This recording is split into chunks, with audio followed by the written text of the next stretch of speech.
partly due to fibromyalgia and weather changes. Weather changes affect people with fibromyalgia a lot.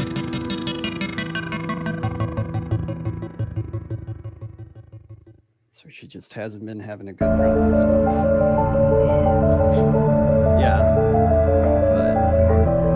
But things will get better here soon for her, I know it.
Snap. Hello, everyone. What a pleasure to see you this morning. I don't fucking know. I'm sorry. Sound less excited, please. I will try very much. Hey, everyone. Welcome to the show. I'm Chuck. We're here to run some Forbidden Lands for you. We're doing Raven's Purge. I don't know. We're doing things and stuff, and it'll be great. We'll do a recap in a little bit. Let's go through and do introductions of people who you see on the screen. Once again, I'm Chuck. Run a little channel called Defenders of Cobalt. You can find me at Defenders of Cobalt here on Twitch.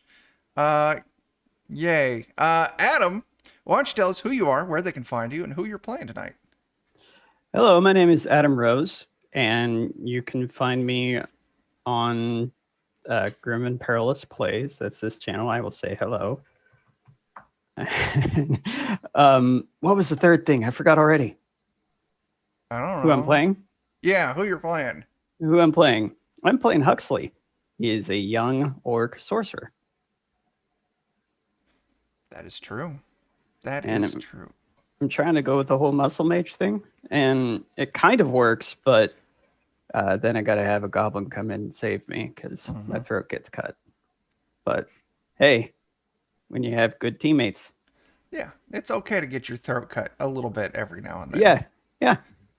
You just need to be choked. It's the only way to save your life. I'm sorry. It's a rite of passage. Yeah. It is. Not choked to death, but choked to life. I keep Choke him to life. I keep trying to avoid making any daddy jokes. And I'm going to. Let's just fucking move on. Dan, save us. That's not possible, especially when I'm playing my character Silly Dan, who did nothing to help anybody last session.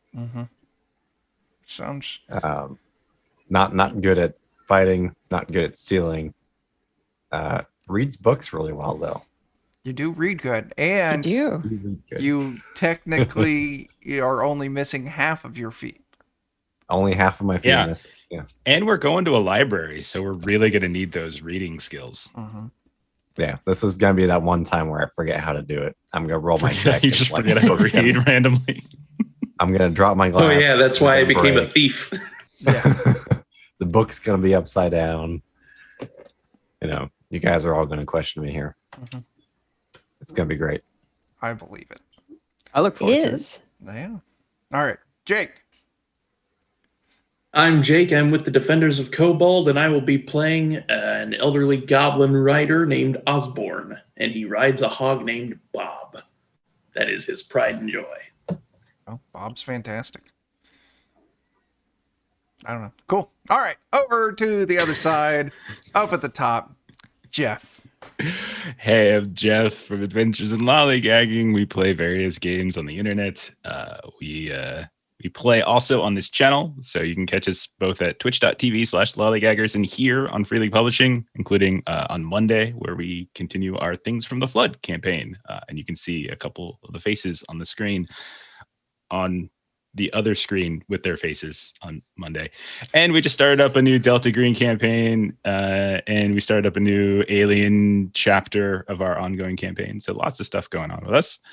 And I am playing Waits, who is an elderly dwarven minstrel who had been trying to do better in life, but then had a recent run-in, saw his doom and his personality change. Now he's just wearing dark clothes and talking about death all the time because it's coming for Tommy him. Waits. And it's coming for us all. So you might as well not fight it, because here it comes. Nope, sorry, that wasn't death. That was just an ice cream truck. But the next car is totally going to be dead. That's Waits. That's fantastic. And sadly, Jen is not able to hang out with us today. She's feeling a little under the weather, but you can find Jen hanging out with Adam over at Grim and Perilous Studios. And also, Jen runs her own Twitch channel, Pixel Prowler, where she plays video games. Adam, what days does Jen play video games? Her most prominent day is on Tuesday when she plays Borderlands 3 with the Grim and Perilous crew. There you go. But we're soon to be done with that. We're soon to finish it, and then we'll move on to Vermintide 2. Very cool. So yeah, video games, Pixel Prowler. Check it out. And last, and the loser of our alphabet race is Melissa. That's me. I'm Melissa with Adventures in Lollygagging. So everything Jeff already said about Adventures in Lollygagging, come check us out. In this game, I play Bolari. She is an older halfling druid who a handful of episodes ago turned to look like a golden retriever, which I forget sometimes that she has a golden retriever face and ears under her floppy hat that she bought. But she's 64, weathered tan, had kind of curly auburn hair, messy robes, hidden pockets, etc., etc. And she used to be good at cooking. Is still pretty good at cooking, but she sort of lost her her pride in that, and is pretty good at keeping folks from getting lost. Very cool.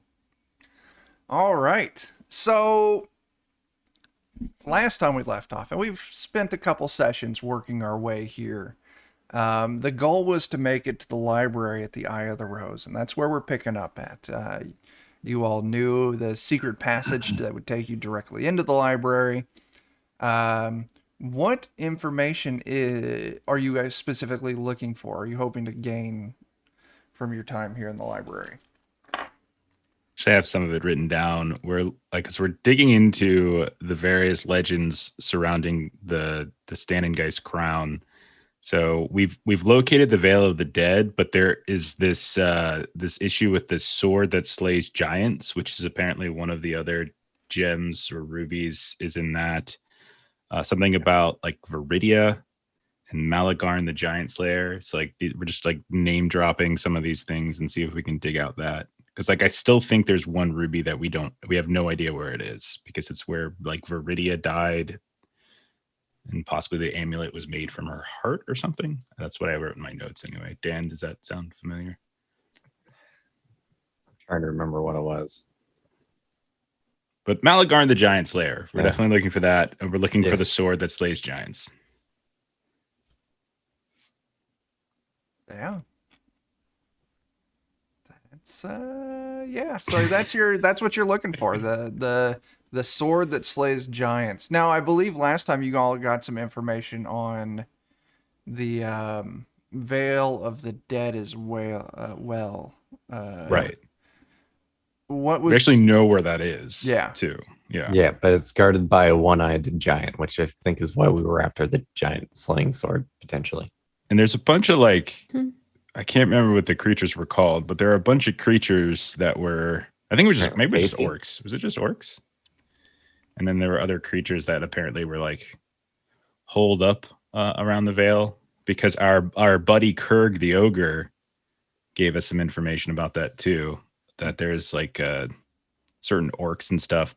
Whiners, something called whiners. Was that right? Yes. Yeah. Yeah, they're working with the whiners that are rumored to be very tasty and sweet. Yeah. There you go. Oh, you know what?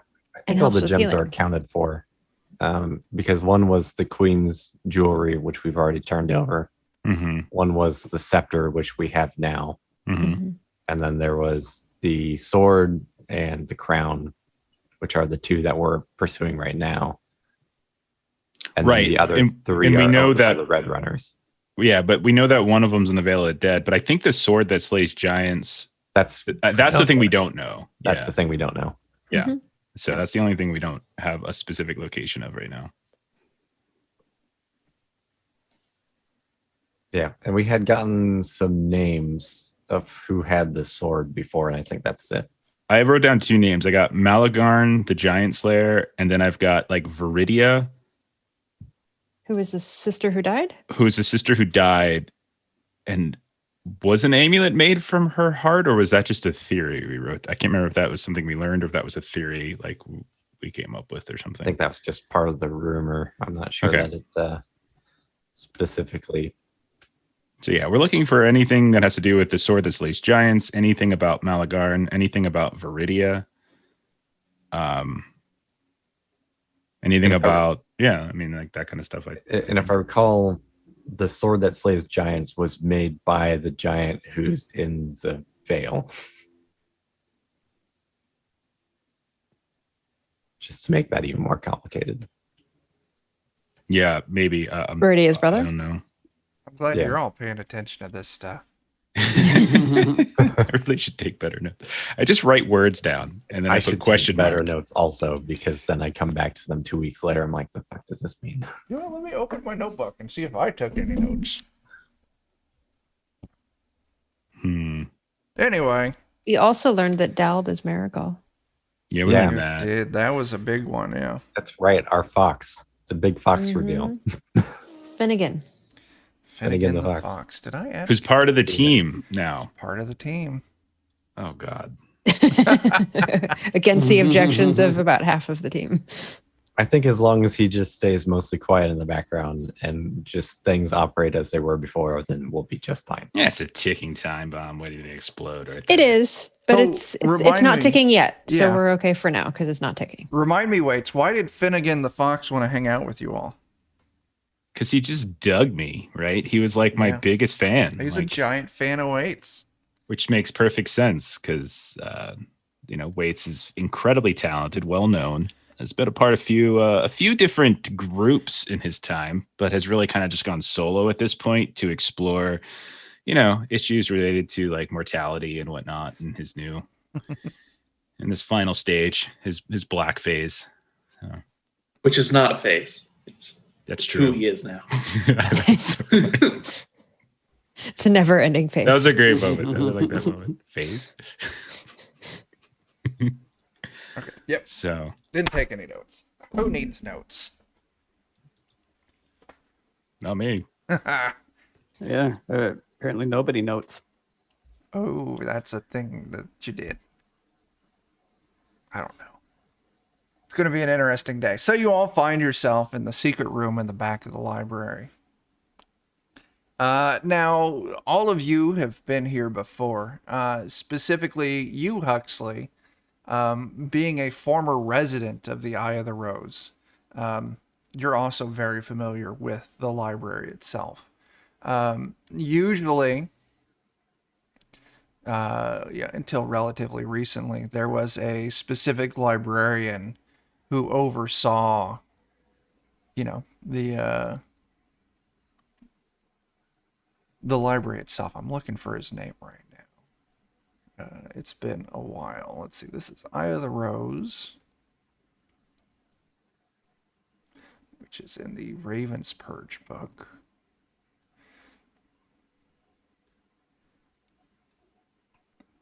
Let's see.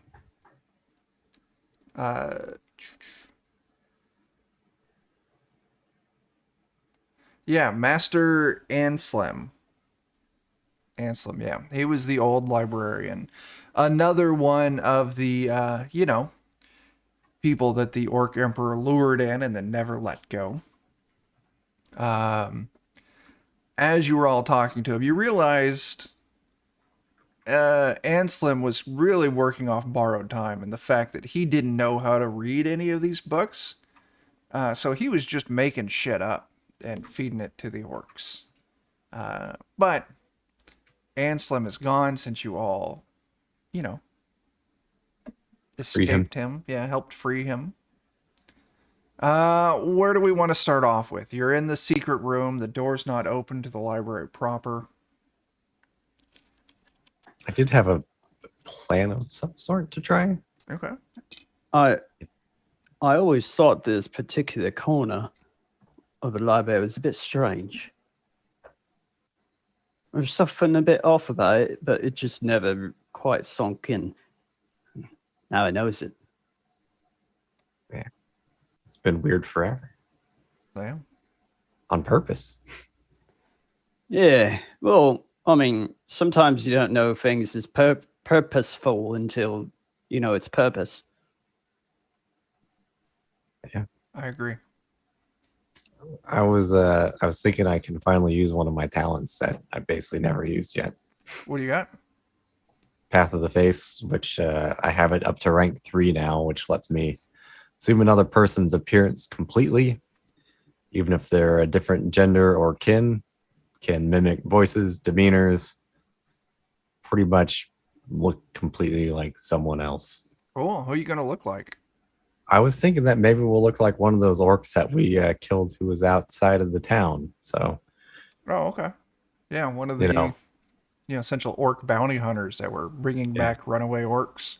Yeah. Yeah. Would you just activate some WP and you get it? yeah. Okay. Yeah. So you all of a sudden you're all looking at Steely Dan. As now, is this magical, or are you just really good at throwing together scraps as a disguise?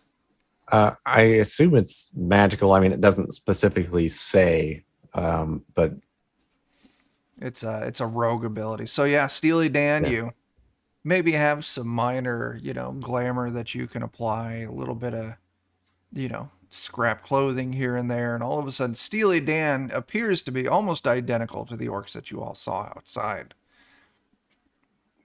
So I figure we can go and make sure, the state of the library in a more inconspicuous manner before we just go piling out into it or something, Since the librarian's gone, who knows what is or isn't in here. Sure. So, Steely Dan, why don't you lead the way? You slide the secret door open and you squeeze on out. You found yourself in the familiar kind of, like round drum tower with shelves of books here and there, all in various states of disrepair. Some tables are set up here and there. You can see the occasional, younger orc scholar attempting to work over the ancient texts. You see a young elven woman with she's in fetters chained around her ankles, slowly working her way around, putting books up on shelves, maybe pulling the other book down here or there. Definitely wasn't here the last time you came through. Okay. Well, okay. Do I recognize any of these people? Are you moving out with Steely Dan? I'm kind of one of those peeking around first Okay. because I don't want to be noticed. So you you look out and maybe you see some of these younger orcs at the table, and they're just students that the emperor is training up to help create this grand orcish culture. And the young elven woman that you see, you recognize her as she was a servant in the castle. She kind of worked as a scribe here and there. She did have her letters so she could read and write. So yeah, probably since the librarian was freed, they just dropped her in here to kind of maintain and keep the library working as well as they can. So can we assume that I might have had a conversation or two with her, because if she ran the library and my mentor sent me here to learn a few things. You recognize her off the bat. You would hazard as another former resident of the castle here that she would also probably recognize you. Right. So would I know whether or not, since she's in chains, it might be appealing, she may have gotten in trouble at certain points, and that this may be an opportunity to spirit her away. That very well could be. Okay. Hey, Steely Dan. Mm-hmm, mm-hmm. I'm going to try and see if I can have a conversation with that one there. Because if she's wearing them chains, then it's not a good place. And, well, I mean, we could use somebody to help us with our learnings back at our keep, right? Sure, absolutely. By all means, she can probably help us find the books we're looking for too, if she's familiar with this library. Well, thing is, there's other students down there. And so some of them's, they could be recognizing me too. So, if we want, maybe I can just get her to come over this way first, and we can just hang out here. We can keep the door shut for the time being. You can stay out of sight of the other ones. Sure. So we might have you guys shut the passage on us. And he'll wait here and I'll try and draw her over this way. Maybe I'll see if she can help me get a book down or something like that. Quick question. Are there any animals wandering around? Here in the library, not large animals. Maybe you see a sparrow or bird or something like that up in the rafters. Maybe you would know in old places like this where it's still warm and relatively dry, you'll see the occasional mouse or rat. Okay. If you want to spend just a little bit looking, you'll be able to definitely find something. But as far as animals in here, that's kind of what you would be in store for.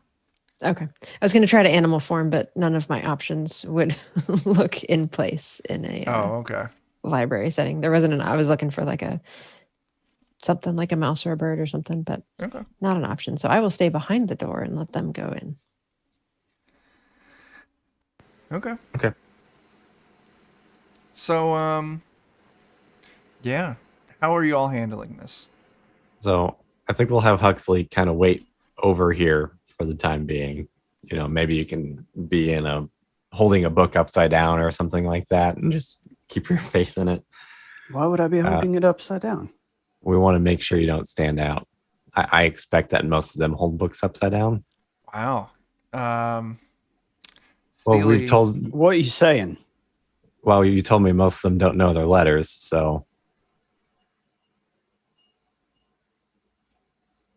Well, most of your normal, everyday citizens don't quite know them yet because we don't have as much of a history of what you would call civilization. I want you to look every day instead of someone more intelligent. dig in that hole. Yeah, I Well, know. If I was in a library as a student, I'd be holding it the right way. If I wasn't supposed to be in this library, then I would be holding it upside down. Yes. Quite possibly. Quite possibly. So, do you want me to look like I don't belong here? I don't know. It's up to you. Well, let me hold the book right side up, okay? Love it. Yeah. All right. Yeah. So That was stupid of me. the two of you now. I just didn't want somebody to come up and ask him questions. No, it's funny. Don't worry about it. Yeah. Now. Oh man, Huxley, you would know that her name is Malaria. Meloria, that's the right way to pronounce that. Okay. Yeah. So yeah, the two of you move up. Steely Dan, you're kind of leading the way. Huxley, you're kind of, hanging back just a little bit, book in your face. As you all kind of move up, you kind of catch her off guard a little bit. She's kind of like lost in her work, seems to be a little timid. And Huxley, you would definitely recognize her. She was smart. She was skilled, but definitely timid. And you couldn't blame her for essentially being being kidnapped and forced into servitude. She's excuse me, I didn't see you there. Can I help you find something? Yeah, I was hoping that maybe you could help me get a book down over in this corner over here. I can help with that. We'll push the little ladder over. What book were you looking for? I can't quite see the title from down here, so. Oh, okay. Well, no problem. Yeah, no problem. I'll help you out. And she kind of follows your lead, and she, pushes the little ladder that's connected to the rails above on wheels below. The floor's in rough shape, so occasionally she's got to kind of wiggle it and break it free over little, divots in the ground. It's this one, yeah? Yeah, and I think my friend here's got a question for you too. Hey, Huxley. lawyer. I haven't seen you in a while. No, I've been away. Listen, if I remembers right, wasn't you the one? Excuse me. Wasn't you the one that was in a spot of trouble? That's why you ended up here. You know, yeah. I got caught uh, altering some of the Emperor's outgoing communications to try and notify my family that I was still okay. And they found out. And then after the old master of the library vanished, they took me out of the holding cells and they put me here to help maintain the library. Well, I mean, that's a bit of a step up, but that's still not the life that you intended on leading, I bet, eh? No, not at all. What if I was to tell you I could get you out of here? This is a trap? Listen, I've been loyal to the That's Emperor. clever. I'm not... That's clever. No, you're smart, but it's not a trap. I'm telling you. I haven't been here for a few weeks to a month. I've noticed. I've been gone, and Not in a good way. yeah, not in a good way. So, you help us out, I can help you out. Like, literally out. How would you even get me out? There's no... Well, How did the you master even of get the in? library left. Wait, right. If you can do that, I promise there's a way out. I know it's it. Fine, just... Please don't let this be a lie. I can't get locked up again. You're gonna have to trust me, but you help out my friend here, Daniel, who's looking for something.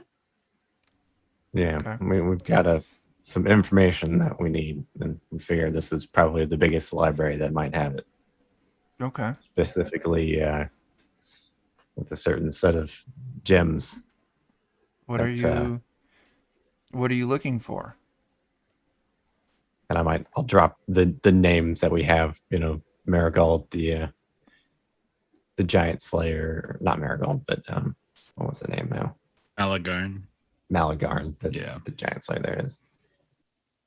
And And then- information about that and the veil as well. Yeah. Yeah, why Specific- don't you... And she'll kind of lead you to a back corner of the library where there's a small table, like... Wait here, I'll start gathering books that may be of assistance. Yeah, this is regarding Stan and Geist's gems, which Oh. you're probably familiar with. I saw a mention of them before, the old Elven stones, yeah. Yeah, give me just a moment and I'll see what I can dig up. So she's gone and she comes back with this stack of books. Dan, why don't you go ahead and give me your lore test and take a +2 die bonus for Huxley's and Meloria's assistance. Okay. Let me double check what I get from my book here.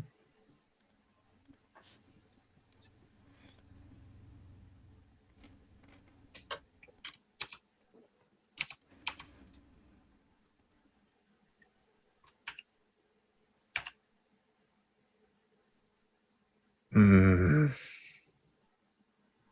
kind of want to push that, but I don't know how reasonably well I can get my book fixed if it gets damaged. It's gonna be a rough one, man. It's a magical artifact kind of thing. Yeah, that'd Yeah. be risky. I don't know how fixable they are. 2 successes is solid. I mean, like you can get a little bit from that, enough to put us in a direction, probably. Yeah. Okay. So the first thing she'll come up with is information on the Geist crown. I'm going to go ahead and narrate this. So the information, this might be information you've already had in some form. It said that the first 6 elves of the Forbidden Lands, the ones who planted the trees, drew the furrows of the rivers, gave the animals their home, after completing their mission, had their rubies gathered in the royal crown Geist, the name of which means the hanging stones. In the crown they rested deservedly, but at the same time kept watch over their creation and gave advice to their descendants. For a long time the crown was worn by the kings of the land and granted them the power to keep the kingdom intact. But sometime right before the humans arrived in Ravenland, the thief Marigal stole 3 of the stones from Geist, and the land has been sundered ever since. Whoever reassembles the stones in the crown and places it on her head shall, according to legend, gain power to rally all kin and rule over Forbidden Lands. The Stone Singer, Brander of Bryn, is said to have received a vision from the god Hugh, in which he saw the lost stones set in the scepter of a king, the jewelry of a queen, the sword that slays giants, and the crown slumbering in the Vale of the Dead, guarded by a one-eyed giant. So, you already have that information. The things that you're wanting to hone in on here is the sword that slays giants and information on the crown slumbering in a Vale of the Dead, guarded by a one-eyed giant. Yep. So, she's like, all right, well, let's look at this other book and see what we can kind of dig out of this other book. And it's the story of a shield maiden by the name of Viridia.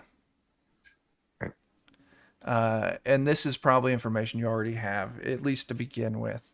And I'll go ahead and narrate it as well so everyone can see it. In days past, the bloodthirsty giant Scram ravaged the lands. The stories tell of how the shield maiden Viridia slew him with the sword named Malagarn, the giant slayer. She received help from Scorm, the giant's brother, whose reward was to be appointed guardian of the gate where the deceased enter the other underworld, which you would probably point to the Vale of the Dead.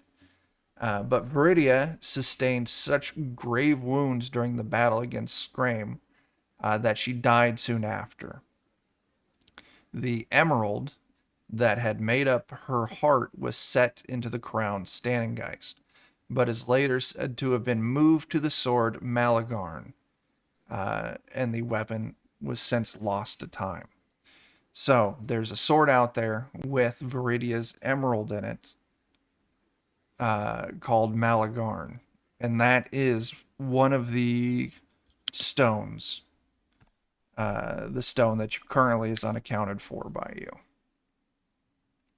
Mm-hmm.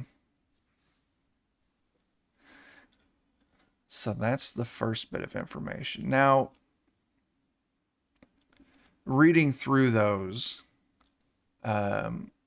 she does find rumors, bits of information here and there, lore here and there. You know, it comes across as fairly obvious that the crown is hiding somewhere in the Vale of the Dead, guarded by a one-eyed giant by the name of Scorm.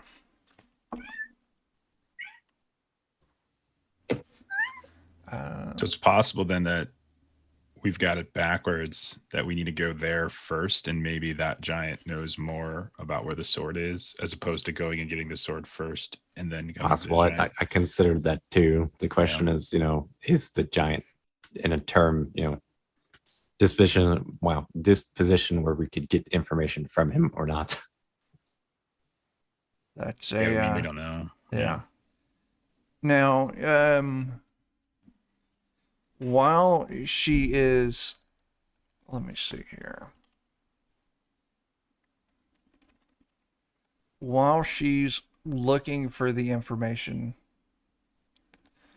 on that, she does find another bit of information tied to Scorm. There's an artifact let's see, called the Well of Tears, which relates to Scorm in some way. It's not immediately apparent how, but she says somehow this Well of Tears ties to the story of Scorm. And it's rumored that the Well of Tears was last hidden somewhere in the city of Vond. I've heard that name before. She would be able to easily answer that Vond is where the king lives. And also the home of the Rust brothers. Oh, yeah. Where is that on our world map? She could point out. It's not immediately visible to you, but give me just a second and it will be.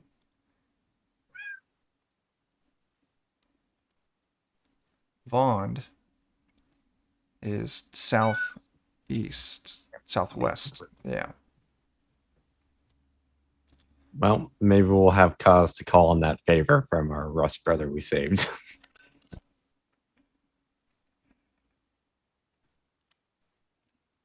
Yeah, because that Rust brother was based outside of Hagler's house. Yeah, which is on the way there for us. Yeah. But she isn't able to give you any details about why the Well of Tears is important.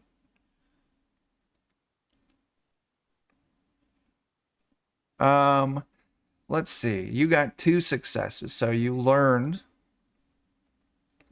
that the Veil of the Dead has Scorm, who guards over the crown, who was an ally in the fight with Viridia against the evil giant Scarm. Viridia died. Her emerald was initially set in the crown, and then afterwards was set into the hilt of the sword.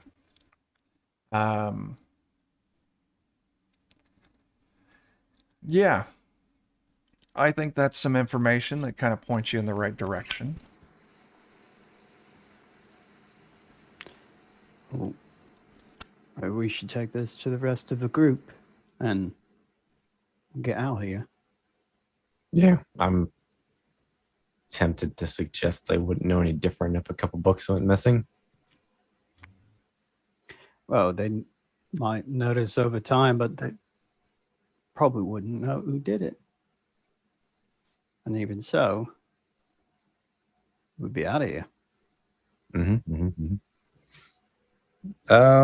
Is there a time that the rest of these scholars might clear out and no one would have visibility for when you might disappear? They always, as you would know, Huxley, that mealtime is a big ordeal. And everyone will be in the main hall. When it's time to eat, everyone gathers. It's a big old deal. Like a lot of socializing is done over mealtime. So that'd be a good time. Okay. I think that we've got our ticket here then. All right. Sounds like a plan. Okay. So is that the plan? You slip back into the secret room, convey your information with the rest of the crew, and then wait till mealtime and then smuggle her out? Mm-hmm. I think so. Okay. Let me just roll a little test here. What you rolling?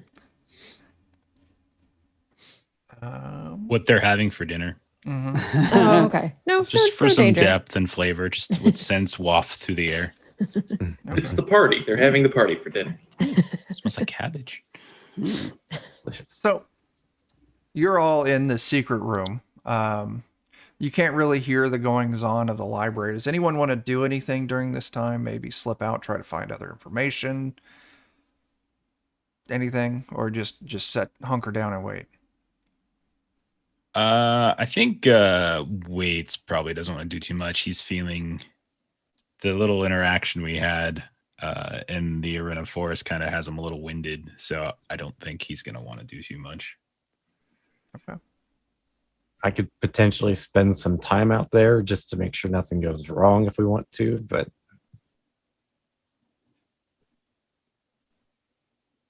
Well, this was during our, like, while you were, are you asking like this while he was in the library, or like this is like afterwards while we're waiting to get the woman out? while we're waiting to get her out, Yeah. I think. Okay. I can go back out there and hang out for a little while. Yeah, it's probably best if I'm not out there this whole time, I can just look around and see if there's other interesting books, perhaps, while we're there, and just keep an eye on the scene a little bit. Mostly keep to myself, though. Okay. Is that what you want to do?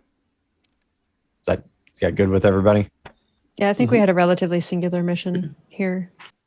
Yeah, Okay. I mean, if that's what you want to do, go for it. Like we've got our lead, so it's your call. So, just we made a promise to try and help her get out.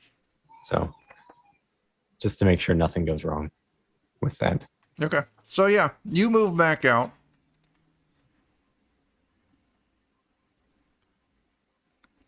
And keep an eye now. You can definitely tell that your presence and the promise of escape and the fear of what would happen if that escape fails. Malaria is on edge, making a lot of little mistakes here and there, a little jumpier than normal. I need to retcon something. There was one more piece of information that you did gather.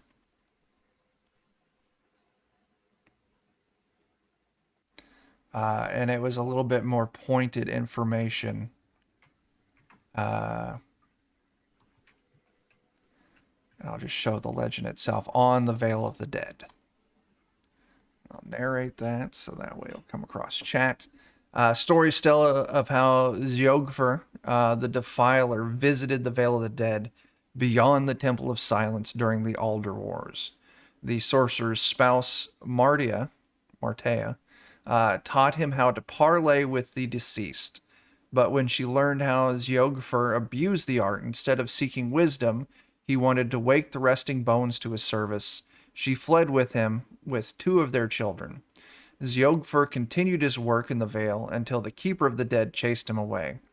In anger, the sorcerer drove the priests from the Temple of Silence, but before leaving the site, it is said that the holy men drowned its halls to keep them safe. Huh. So there's like a temple that's been flooded or something, perhaps? That's what it looks like. But back onto the point I was making, it's that yeah, she's on edge, she's jumpy, and especially when the orc guards come around every now and then to check on her, she starts sweating, like she's so nervous. Might just try and calm her down a little bit, maybe. See if I can do that. It's like, If you you're want, so edgy. if you want to Okay. do that, I'm gonna want a manipulation test. Yeah, boy. You could do it. Maybe. Yeah, you can. There's a success in Got there. it. Okay, yeah, you cool her down. She sees that you're still there, watching over her. What do you tell her? You just gotta last until lunch. You just gotta act natural. If you start getting all edgy and jumpy, people are gonna think something's going on. We just gotta, wait for them to go to lunch and then disappear. The old master here can't say we don't know where he's at too, because we helped him get out. Okay. Yeah, you cool her down, and then the rest of the day progresses uneventfully. Comes the next meal time. All the other orcs filter out. One of the last guards to leave says, "You keep cleaning up. We'll bring you your food after the meal's over." And out they go. All right. Once we do this, it's probably unlikely that we'll be able to come back here again. But I think that we've probably got everything we need at the moment. So, Okay. Yeah, so you head back out and you see her standing where she last saw you. Take her into the secret room where she's greeted by, the rest of you. You weren't. I was expecting it to be a room full of, guards of the Emperor ready to flay me alive for betraying him again. oh yeah, no, Not today. not today. And I'll undo my disguise. You're an elf too. This is good news. How did you find this room? I've never seen it here.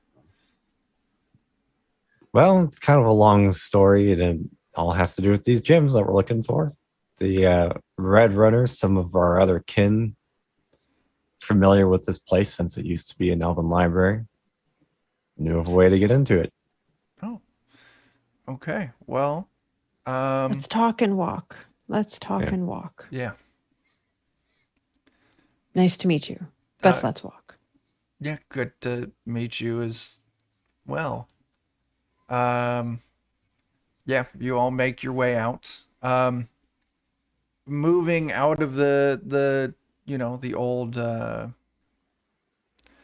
park, heading out through town. Did you all wait for nightfall to sneak in, or? We did, and we should probably wait for it to sneak out again too. Okay. So yeah, you all spend some more time, and once nightfall, I won't make you roll. You've snuck in and out of this town a couple times now. You all are escaped with Malaria the Scribe. And where to next? She would say that this is fantastic. My family is from Pelagia, and that's where I would be looking to go to. Do you know of a safe way I can get there, a group that I could travel with or book passage with on a merchant's caravan? Hmm. We've No. not been that far There. just yet. We were going to go there at some point, right? Eventually, maybe. We have a place up north you can find some solace for a short time. And when we decide to head east, you can come with us, but not sure when that's going to be. So if you're in a hurry to return to your kin, then you're just going to have to brave the road on your own and see what Yeah. befalls you. Or potentially look into the Hollows, perhaps, or one of the nearby towns. But I don't think that's a good idea, the Hollows. yeah.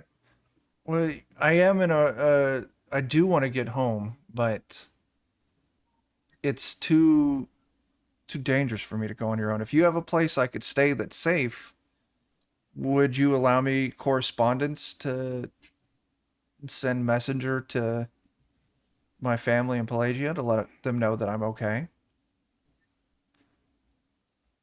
I don't see why not. Perhaps you could obfuscate where exactly you are staying, but we would, of course, want your family to know that you are okay. Okay, I will do this. So, she's in agreement to return to you to Weatherstone, where she'll wait/work there until you're ready to head to her hometown. All right. Oh, Malaria, I'm happy that we could get you out of there. I'm overjoyed. I don't even know what to say. I had to hope, but I was worried that you were being false with me, but I can see I was wrong. So, thank you. You're welcome. I Yeah, I we're pretty understand. great. Yeah, Bob we is are. pretty great. Oh yes, these folks, they are the best. At something. I'm not All sure we've what. done is prolong the inevitable. Yes, that's true. And through prolonging the inevitable, there's more joy to be had as well as more suffering, which I'm sure you can be very happy to partake in. It's not suffering that I care for. It's the sweet end, which I'm sure we'll find her as she wanders back by herself across all this place to our wonderful home of Weatherstone. Yeah, we But- may need to take her back. She's no giant or ogre like our friend Kirk. She's just an individual. But I'm sure it's fine. But what All makes you have to do is head northeast and just, if you see the Vale of the Dead, just continue past it. You'll be I fine. said we could take her back. We We have might business want to to attend to in the escort. south. Her through out of the forest at least. I don't think there's any problem with her staying with us until we go back to Weatherstone. Weatherstone. We head southward to the city of Vond, into the heart of the Rust Brothers. Is this place you wish to journey with us? No. Right, that's what I assumed. Hmm. Well, I tell you what, you can. Bob's a little small for you, but he's plenty strong. He knows the way back to Weatherstone, and he'll take you. He's also rough and tough. Anything you need, you just give him a pat and let him eat whatever he wants along the way, and he'll take good care of you on the way to Weatherstone. Okay. Is that the plan? So we'll say that Bob will be more than capable of. Actually, Jake, why don't you give me a animal handling test there? Alrighty. I'm gonna activate my pride for this, Sounds great. Ooh. and that would be a D12. Is it Yes, it is. D12 or D20? D12. 12. Roll. Do you Oof. want to push that? Yes, I do. Come on, Bob. You can do it, Bob. No! Oh. So what was your pride? My hog's the shit and you ain't. oh no. So I'm going to say Bob will eventually get her to Weatherstone. But Bob is going to, sow some oats on the way. Because, Bob's getting a little rowdy. So I'm going to tell you what. Since you failed, for sure the rest of this session, you're going to be without Bob. Maybe next session too, depending on how things go. Yeah, Did you roll the D12 for activating your pride? I did. He did. That was that orange die. Yeah. Okay, after you failed and then you activated it. Yeah. So, Yeah. Osborne. Yeah, you're probably not too used to walking around, is you? Not really. I mean, I got Bob because my knees are going kind of a little bit bad. Well, my shoulders are broad. Where did All right, you... so you're saying I can choke you along the way then? That's great. Where did you If- all leave Death Butter during this? Butter is with us always. Okay. Yeah. I forgot Yeah, we have a about that cart. We have a wagon. Yeah. Yeah. But you feel free to give him a ride on your shoulders. That was amusing. Okay. It'll be amusing for all of us. Can I use my writer talents while I'm writing? I think so. All right. So, what's your next step in this plan? You know that there's the crown is stored in the Vale of the Dead, which is watched over by a one-eyed giant, who you believe to be Scorm, the brother of the evil Skarn that was slain by Viridia. There's some artifact rumored to be in Vond, that is tied to Scorm in some way. You're not sure how. Where do you want to go? You know, as a food for thought, everything seems to suggest that this giant here is good-natured. Maybe we go here first, as you suggested earlier, and see what the state of things is here. And then we can make decisions from there, because this is at least right here already. Do that. Like, we do know that there's orcs and whiners that have taken up some kind of residence in or around the Vale. We know that there's a hoochery that they have set up within some caves. It's delicious. And perhaps, though I wasn't entirely sure, perhaps there's also a flooded temple in or around the Vale, unless that is a completely separate location, but I don't think so, unless the grammar of that legend was just dreadfully off. So, but yeah, we can head that way if you prefer.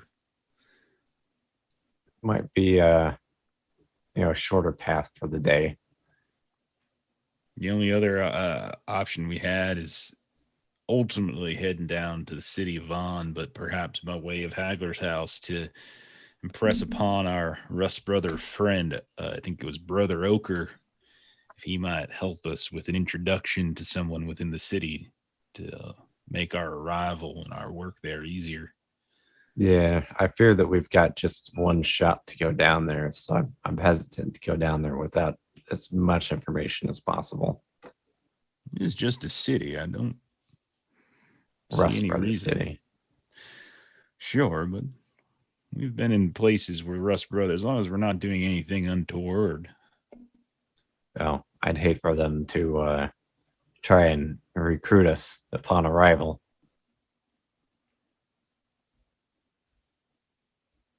Have that not turn out well. I mean, none of us are undead, however. No, but it's their policy, join us or die. We could So at we least say get yes. some more information at Hagler's house We about just say Bond. we're part of the Team Rust, woo, and don't have to tell the truth. Lying is a specialty of ours, I think. Yeah. Assuming it's that simple. We don't know. Just Anyway, caution. It's a Close city. by or far away? We staying close or are we going far? that's the question.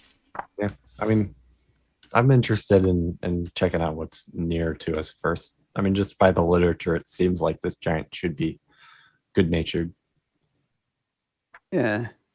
And besides, if something does happen, Jake, if something does happen, we could always head back to Weatherstone if we need to rest up. Okay, so am I getting that? Waits is pushing for Hagler's house to get information on Vaughn to go look at whatever this artifact is, but everyone else is interested in just going straight to Vale of the Dead. Oh, I don't know about everyone else. That's just my opinion. Okay. I'll go wherever, obviously. But if something to this well of tears fills out more of Scorm's story, that we could approach Scorm with greater context and knowledge when we're dealing with them, I think knowledge is power. It definitely goes, both directions. Wait, I'll so go wherever the wind takes me. By the wind, I So- mean Huxley. Yeah. So if we go to Agla's house, we'll be missing out on information we could have gained about Agla from going to where the whiners are. But if we go to Agla's house, we'll find out information about the place where the whiners are. No, Hagler's house is just for Brother Ochre, who we just met yesterday, who we saved from our new ogre friend Kurg. That's Right. where he lives, and he is a Rust Brother. And if we're looking to go to the city of Vaughn, which is the home of the Rust Brothers, what better way to ensure our safe entry and exit from such a city than by calling in our favor immediately from Brother Ochre? It is relatively on the way. So if we go down to Agla's house, then we'll go into Vaughn. Yes. That's the idea.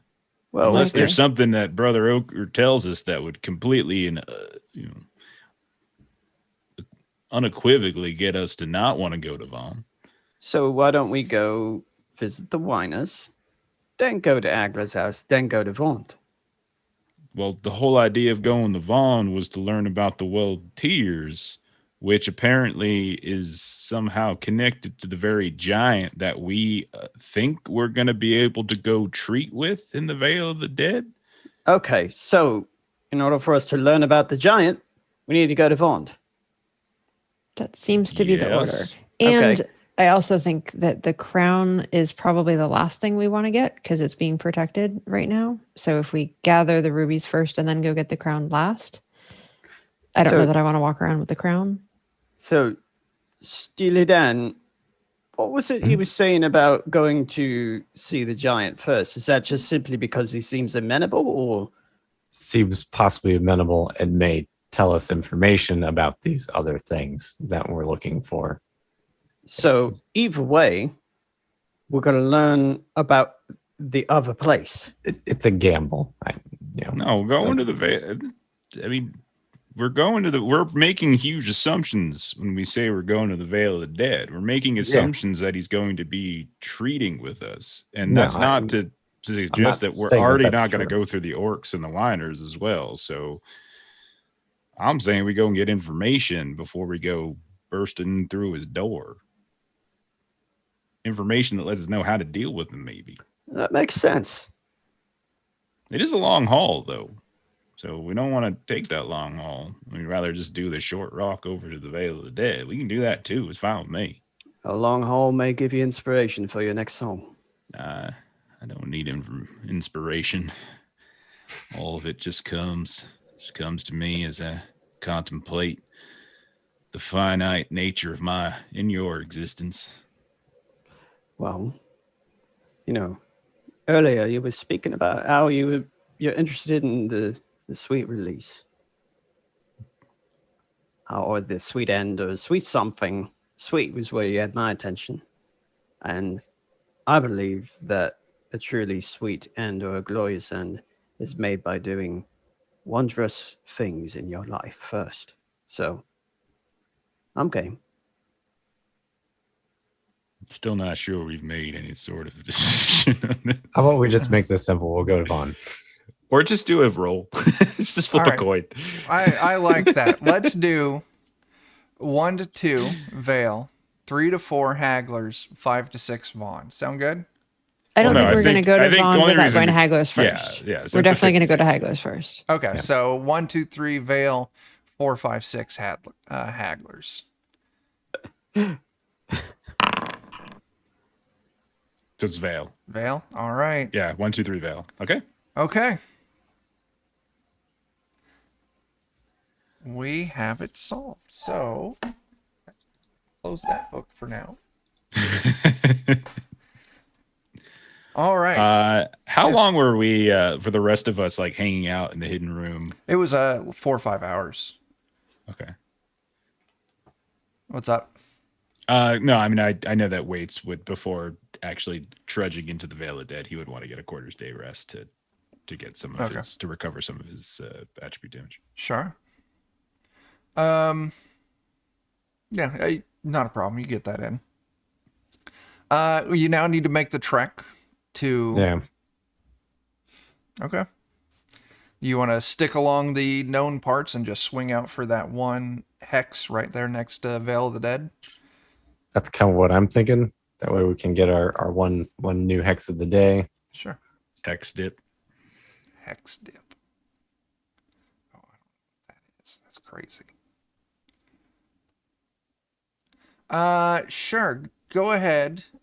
You can open up the party sheet and let's get our rolls underway. Yeah. Oh, you gonna push that? I think I probably should. I think I gotta go back to my sheet to push. Oh, there it is. It's on the top. I'm going to activate my pride I'm when I gonna be push. satisfied with that one success. Okay. And that's your pride is you Yeah. never get anyone lost or Yeah, Okay. yeah. There we go. And I've got my D12 just to oh, okay. 2 successes. Still, that does plenty good. Yeah, you safely navigate your way there. You do find along your travels, in that hex, you're moving along, cutting through these, thickish woods. But Bellaria, you would definitely kind of pick this up first. It's a very familiar scent to you. The smell of freshly baked bread. Ooh. What do you want to do with that information? I'll share with everyone that we might have a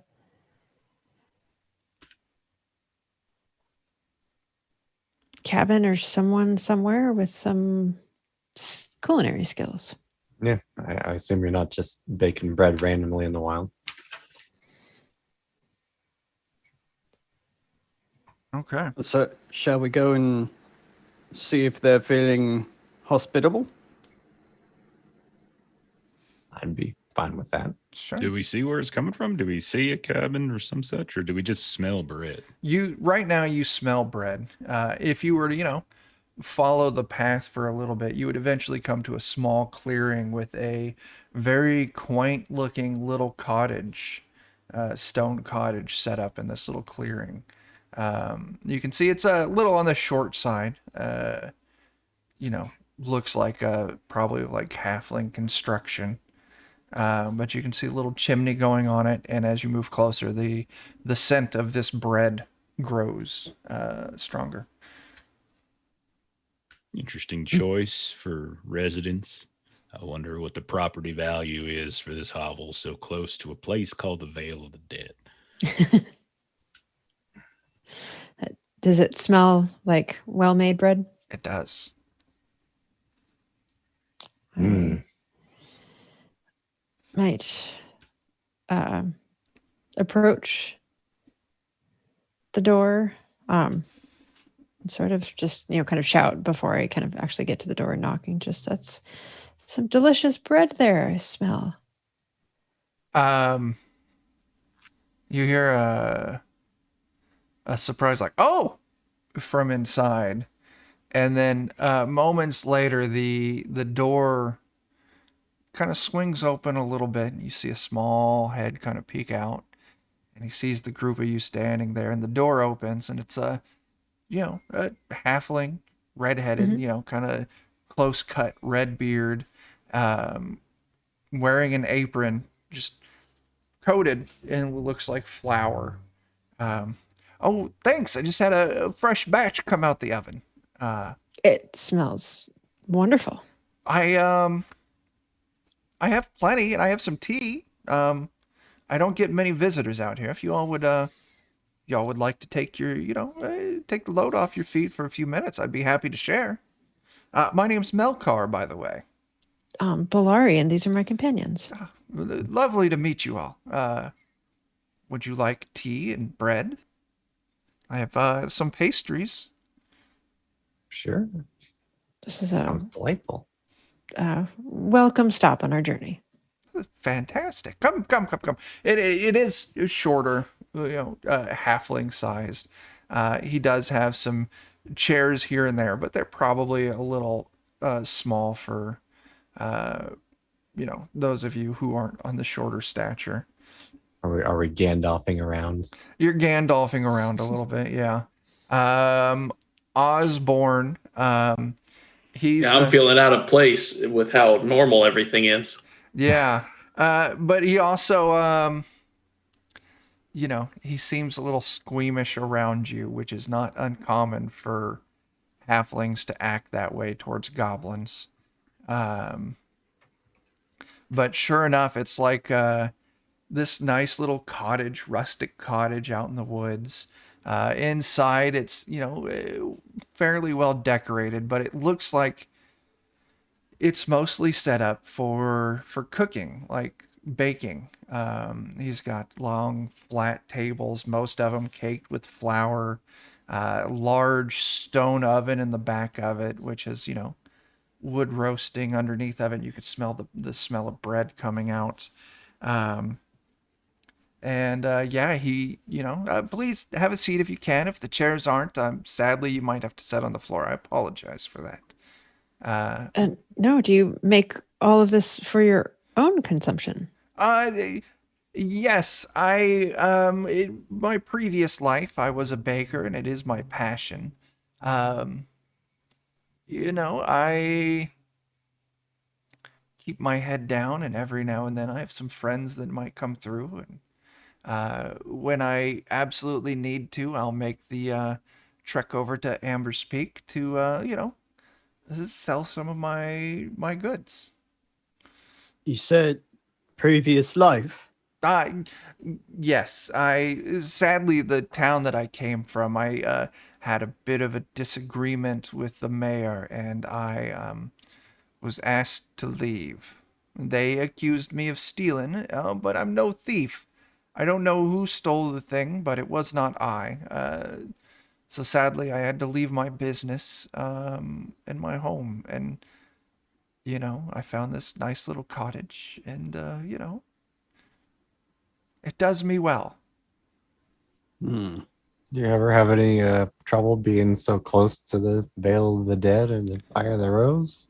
I keep my head down around the orcs. Not because I have any issue with them in particular, but I've heard that emperor of theirs is prone to inviting people over and not letting them go home. True. The veiled, they give me, the dead, they have no need for baked goods anymore. Every now and then, one will pass through and we'll exchange our pleasantries and they'll go on their way. But I do tend to avoid it nowadays. There's a small group of rowdy looking young orcs that have taken residence there, and I haven't gone to talk to them yet, but they don't look the friendliest, and they seem to be always drunk, which, how can you put in a day's work if you're drunk first thing in the morning? Normally you can't. Yeah. Yeah, but, I do okay here.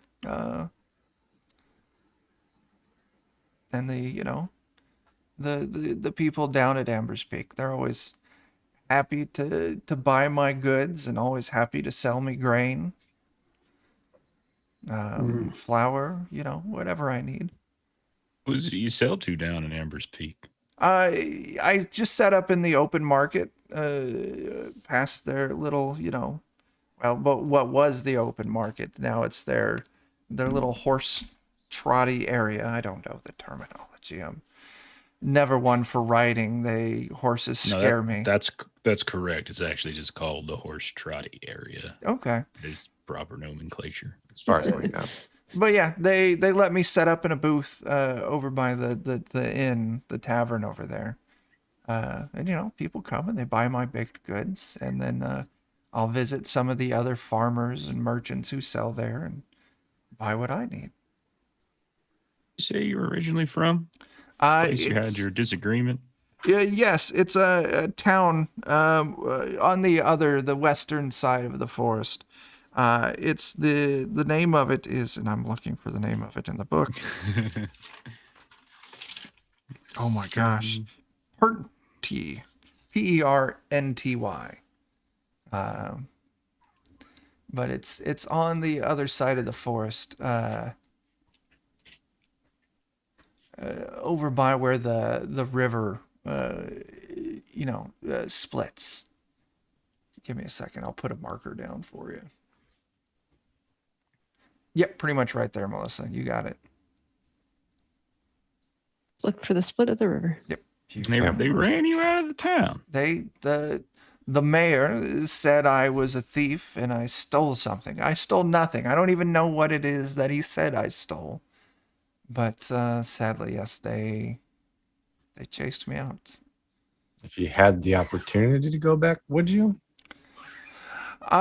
No. I mean, as nice as that might be, the option to return home, but they let me, everyone else, they let me get ran out. No one defended me. Why would I? Yeah, Why would I want to go back there? I mean, that's totally fair. I want to be somewhere where I'm wanted.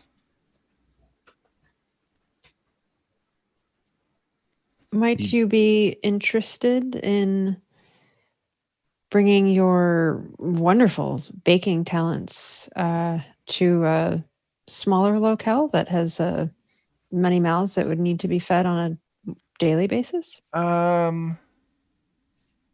No, as he kind of looks at his oven. He's just like, I've got, I'm happy here. Good recruit attempt. I Take some fresh bread and turn that down. I would love to, gladly I'll send you on your way with some fresh baked goods. I would love to. And if you're ever in the area, I'm always happy to sell. Or, at least invite you in for tea and, pastries. But I'm happy here, and I have my little home exactly like I want it. I have it's a simple life, but it is mine, and I enjoy it. We do travel often, and if you ever felt unsafe with the activities going on in the Vale and wanted to consider a relocation, you can leave word in a nearby area. Okay. For us, and maybe we could reconsider an arrangement. That would be, yeah, I would be fine with this. I appreciate the offer. If things do go south here, having an option of somewhere else to go, and especially somewhere where my skills are appreciated. I find this absolutely heartwarming. Thank you so much, Huxley. Why don't you go ahead and roll me a test here? Seemed like you have a good art. Yeah, go ahead and go and give me a scouting test there, Huxley. Okay. Yeah, that, and I finally got my oven, and he gives it a little pat. I've got it tuned right in. I've never had an oven that does as well as this one does, and I would hate to walk away from it. Larry will gesture to the field kitchen that's sort of out in the cart and just say, that's the best I've ever had. And I try my best to use up all of the, glories of the earth and, keep my companions filled with soups and things. But I am jealous of the setup that you have here. Well, I mean, it is nice. I do enjoy it. And, I don't know what you're planning on doing, but I would be happy, like, if you want to spend some time and if you want to, try out my little oven, I would be thrilled. We could definitely go through and bake some wonderful things together. As Huxley, you're snacking on your pastries here and there. You're sipping your tea from your little teacup. You do see that underneath one of his like little like kitchen islands, there's another little tray of pastries. Think they look like little like gingerbread men. And just without thinking, you reach over and you pick one up, and it looks and it smells delicious, and you're getting ready to take a bite, and then all of a sudden, our little friend Melkar, you're like, no, not that one, please, no.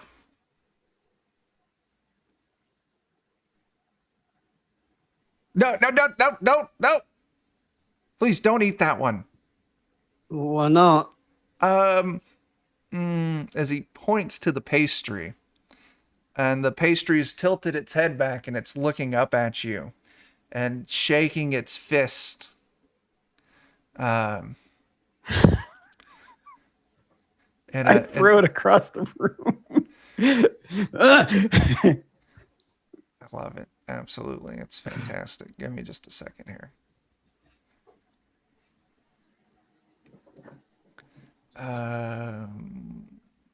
Magical gingerbread men. I got something for you, Osborne. Oh, there you go. Very lovely. Very lovely. As the pastry, you throw it across the room and it grabs a hold of a curtain before it smashes into the wall and kind of slides down the curtain and like angrily like stomps across, climbs back up on the tray and lays back down to the other three little pastries that are in the same shape. Like, yes, that those are my friends and they don't like to be eaten. I'm sorry, I should have warned you. Or I should have put them up. That's my fault. I apologize. It's quite remarkable. So right now, Huxley is just like wordless, and his eyes are wide, and his jaw is dropped. Kind of like if you ever saw Salad Fingers back in the day when the doll started talking. Just kind of going through that. I have put Jake and Dan through so many Salad Finger videos. So he's in shock right now. Yeah. Friends? Well, yes. My oven has, as I've discovered, some magical properties. And every now and then it lets me make life. Is it only in the form of baked goods? The baked goods that are in the form of living creatures. Yes. That's pretty cool. I That's think strange. so. We get along well. They're terrible at rummy, but they do okay with checkers. Probably a little easier for them with their stature. Yes. But it is their nap time now, so that's the reason why they're not up and about. Are so many questions. Yes. Are they all good-natured? I haven't come across, one that's gone stale yet, if you don't, mind my little joke there. Making jokes. So you have only had means to create the life and leave it living? Once they started moving, I wasn't going to eat them. That just seems wrong to, eat your own children, I guess you could put it as. Do they require something for sustenance to feed them a couple pieces of grain and a sprinkle of flour or something?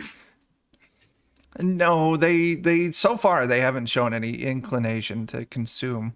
I offered one of them tea once, and sadly it turned out very poorly. The poor thing just dissolved. I was quite sad for a few days after that. It was not good.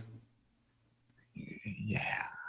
Dude, you know the Lifespan? These three here, yeah, well, how old are you? Maybe about a month now. And do they eat? They have not eaten yet, not that I've seen. Of course, they're pastries. It's not like they have organs or anything, or stomachs that need food. That's pretty What- cool. What if you had access to a really large oven? Could you make really large Well, pastry people? I don't think so. I think the magic, as you could say, is in it's my oven here, and he pats his little stone oven. Did you make See- your oven? I did. I put it together myself. I gathered all the stones myself, and finding a flat stone to use as the cooking surface took a long time, but I did it. I found it. I actually had to sneak over to the Eye of the Rose and, borrow a few things. I left payment though, but yeah, I built it myself. Would you mind if I took a look at it? Please. Sounds You, fascinating. You're welcome to look at it, but please, I would ask you, don't disturb the stones. Like I said, I have it tuned in perfectly, and That's it why I bakes don't want to touch it. wonderfully. Okay. Okay, yeah, I mean, do any you won't operation with Yeah, it. as long as you don't break it, you won't hurt my feelings. Please I just go wanna ahead. look at it. Does anyone need more tea? Yeah. Very good. I'll get another pot on. I just want to look and see if there's anything out of the ordinary about it. Like maybe there's, I don't know if there'd be any It stories makes about live gingerbread men. So yeah, Well, I mean, like like something is there out of like the ordinary. is there Right off the bat. is there like a philosopher's stone somewhere in the construction of this or something? You can move up and you kind of look around. It is the little fires going underneath of it. It looks like he does have bread in the upper chamber currently, but it all looks. You see stone, you see spackle, wood, bread. I mean he's got some bricks kind of stacked up to act as the chimney from the lower chamber. So like this is it's domed shape. So think of like a pizza oven where it's got the lower chamber where the fire is, and the upper chamber's got the flat surface you cook on. But you don't see anything out of the ordinary. Would there be anything I've heard of before about things that do this, like lore wise? You could give me a lore test. I will tell you it's going to be a stretch. Yeah, I don't doubt that. I mean, has there ever been a story of something that grants life?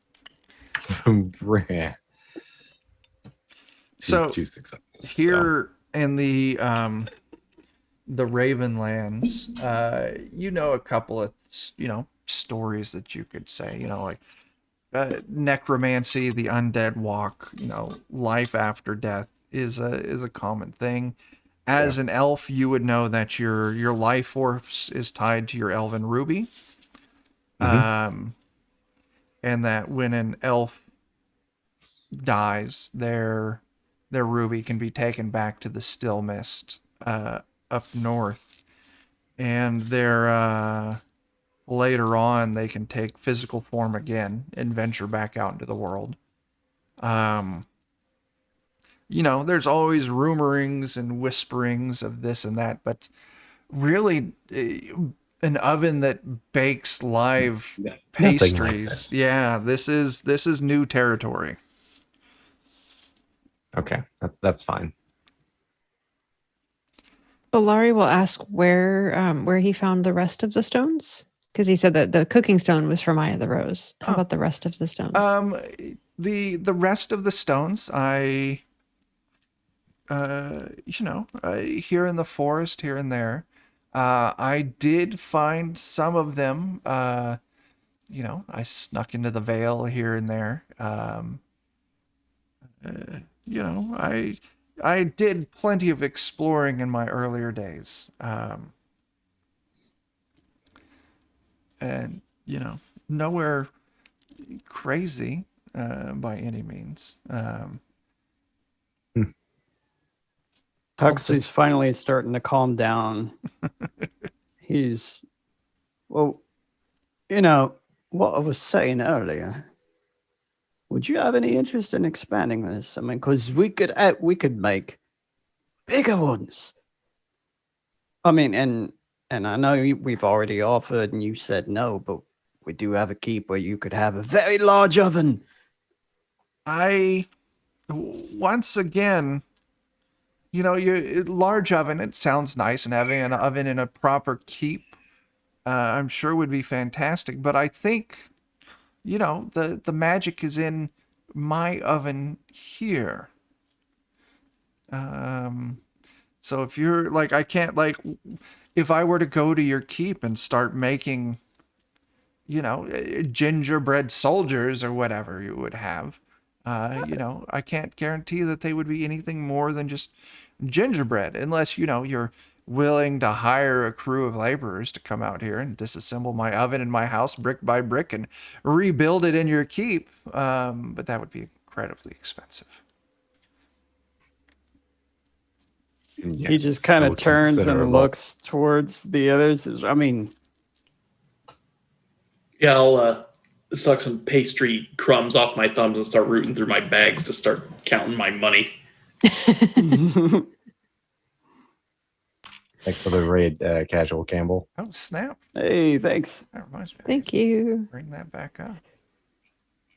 Yeah. Polari was really excited to try out this kitchen and now is less than excited because we were just, chastising somebody for making undead things. And now we've got a baker that's making things. And Wait, who's chastising for making undead? We were having the whole conversation about the guy that's making the hybrids. And yeah. He's infusing demons into them, though. Well, It's a little different. I mean, hybrids is different than just reanimating a corpse. I mean, surely you wouldn't judge someone for doing such a thing. I mean, Polari is less than comfortable with this. Well, it's not so much the act, but the intention of what you're doing with him. One of the reasons to chastise Zergstrom so much is what he intends to do with his crazy demon hybrid thingy-majiggies. Is there something nefarious that you're going to be doing with like an army of gingerbread men or something? Tiny, delicious gingerbread men. Who are you asking that to, Waits? What's Melker? Melkar? I started by talking to them in response, and then I just sort of turned over. No, I just, I want to live here and I want to bake my pastries and, I want to live in peace with my creations. Like I said, it's a simple life, but it's mine and I enjoy it. Do I believe them? You want to give me what is that, an insight? Sure. It's not my best skill.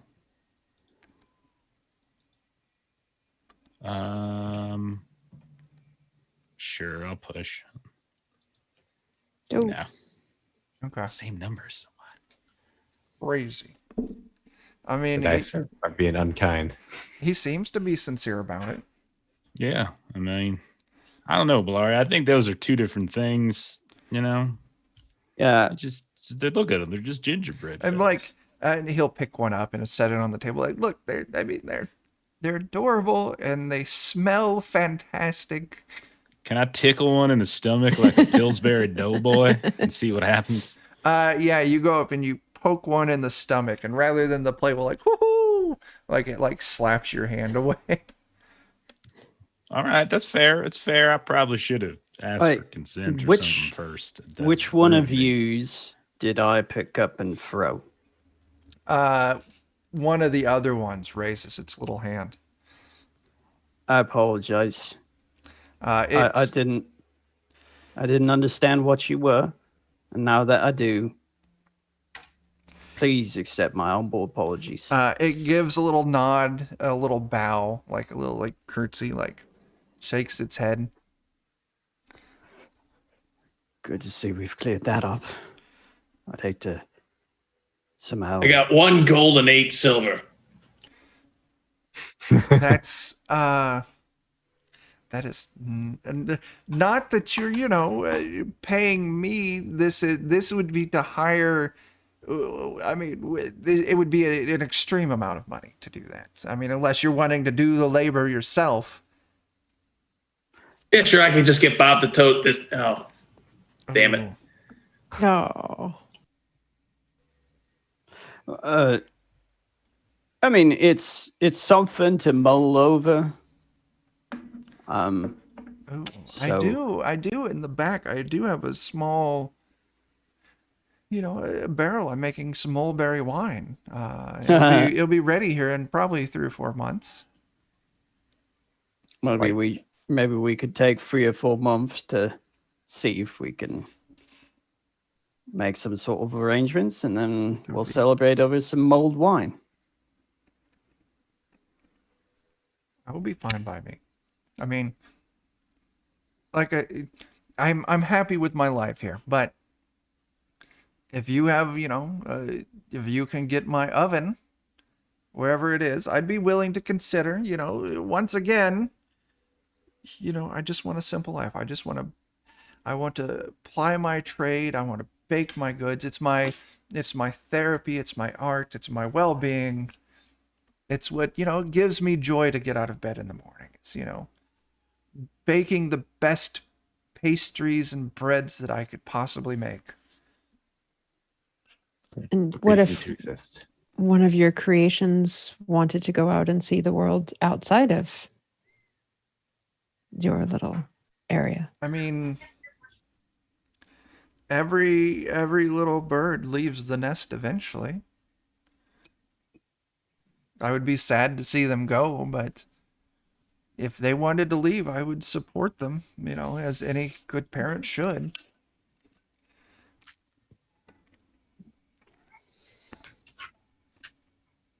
Bellari's a fan of, animals and such things having their own Their freedom. ability to wander. Yeah, I mean, I would definitely worry about them, very much so. It's very dangerous out there for a pastry. Probably so. But Yeah, I mean, a good rainstorm would just take them right out. oh, I wasn't even thinking about the rainstorms. I was worried about squirrels and foxes and cats and small children. I wasn't even thinking about the weather. Oh, foxes, that reminds me. Yeah. And I'll just start gathering up a bunch of pastries and I'll throw them outside. That was quite odd. They'll be eaten. Don't worry. We have a pet fox. What are you talking about? It's a friend. Oh, okay. Really? There's gonna be judgment in your tone? You have live cookies. I Pet mean, fox. it's not that you have a pet fox. It's great that you've taken animal companionship. They're good for the soul, but it still just caught me off guard that your friend took a bunch of pastries and just threw them out the door. It was just surprising to me. I apologize. It was to share the Apologies. deliciousness. I understand now. Now we understand one another. Yes. Okay. Yes. Well, all right. I suppose we should get going then. Yeah. We've Do got you stuff to buy- do. Just before we go, do you by chance know much about the Vale of the Dead or its inhabitants aside from those rowdy orcs you mentioned previously? That's the most that I know about it. I don't really. I mean, like I said, I went up in the mountains where it was at looking for stones, and I came across it, and just before the orcs really moved in, it was peaceful. Strange noises, but and then after those orcs, I'm worried. They worry me. I hate to judge someone before I have a chance to properly meet them, but they don't seem to appreciate the environment that they're in. And they just seem very rowdy. And as for a person as small as I am, that's terrifying. They could throw me like a ball. I would not want that. Nobody would. But you got the stones for the oven from the Vale of the Dead? Some of them, like I said, I traveled all over. I'm going to get up and I'm going to say, hey, when you checked out these stones, where were they? I just want to take a look at them. What stones? What do you mean? Oh, well, like the stones you use for your oven. I just want to see them. I mean, you're welcome to look. I mean, it's just rock spackled together. All right. I'll take a look at them. Are any of them green by any chance? No, you don't see any green stones. Okay. No emeralds. All right. Good thought, though. Yeah. Oh, that was a good thought. I wasn't even thinking about it. All right. There wouldn't happen to be like a lake or a pond or something in the Vale. Would you happen to have noticed that? They're in one of the back caves, in the lower caves. There is a stream that flows through. Okay, thank you. Oh, also, do you have any sourdough? It's my preferred bread. Oh, yes, absolutely. I have the most wonderful starter ever. It's been a recipe of mine. It's one of the few things I was able to bring with myself. And he lights up and runs over and he pulls out two, wonderfully round baked, wonderfully scored, just loaves of sourdough. Please take them both with you. I'm quite proud of it. Like I said, my starter is absolutely wonderful. Thank you. Is there a cost for this? I will tell you what, your company today, I don't get company very often. I'm happy to call friendship gained in company for a few hours. Payment enough. Okay. There's no reason to get clingy, but it's fine. Okay. If you're ever in the area again, you're always welcome to stop by and visit and say hi. Okay, I said okay. Jeez. Okay. I'm just excited, especially someone who can appreciate a good sourdough. It's the best bread there is. That's all I'm saying. I agree. Some Anyway. people like pumpernickel, and I throw those people in the garbage. It's just peculiar. I mean, I like a good Never mind. I'm not getting into this conversation. We got things to do.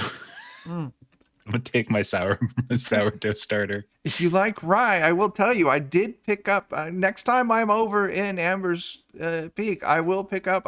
They've got some great corned beef hash, and I'll get some sauerkraut and some Dijon. I'll make us Reubens. It'll be wonderful. I'm so hungry right now. I one of them gingerbread men really quick, and I'm gonna leave. Go outside. All right. I think it's time to move on. Balari will try to sneakily drop a couple of coins somewhere on the way out. Okay. Yeah, you can easily put a few coins down. Because he'll, he's so excited. He's picking up teacups real quick. But then he follows you. Once again, thanks for stopping by. You're always welcome to come through again. I've got no money, but I'll leave them a good review on Yelp. The reviews are the lifeblood of small businesses such as mine. Huxley, during the moment when he's cleaning up, Huxley gives a good long look at this individual and just kind of tenses up and clenches his fists together as he's staring him down for a bit. Huxley's gonna have to explain himself when we're done here. And he doesn't say anything to anyone. And then he walks out. When we're leaving, he just gave an uncomfortably long pause and stare at this person. This person, they're friendly. It's kind of timid, so they'll definitely and then as soon as you walk away, okay, does he do that often? Balari will say, only when you come up behind and scare him. Oh, I am sorry that that one of my friends startled him. That was, I should have been a better host and prevented that. I am, give him my apologies again. Please. You if don't get would. company often. I understand. And then, like Dan said, we'll go outside and be like, "What the hell was that?" I don't know if I want to go straight to what the hell is that, but maybe something bothering you. You seem a little off. What? I mean, this. So magic rocks and talking cookies. How about that? It was a bit strange, but I've seen stranger things. Seem a Good little show. put off. Eh. Really? Name 6. What do you mean? Being all defensive like right now. Oh, forgive me. What do you mean? Seem pretty put off in that house back there. Well, Like something's bothering you. Maybe there's something you're keen to that we're not aware of, I see what you mean. Well, I assure you, it's not his fault. What does that mean? It means that there's nothing wrong with him. Okay. But what is there something wrong with?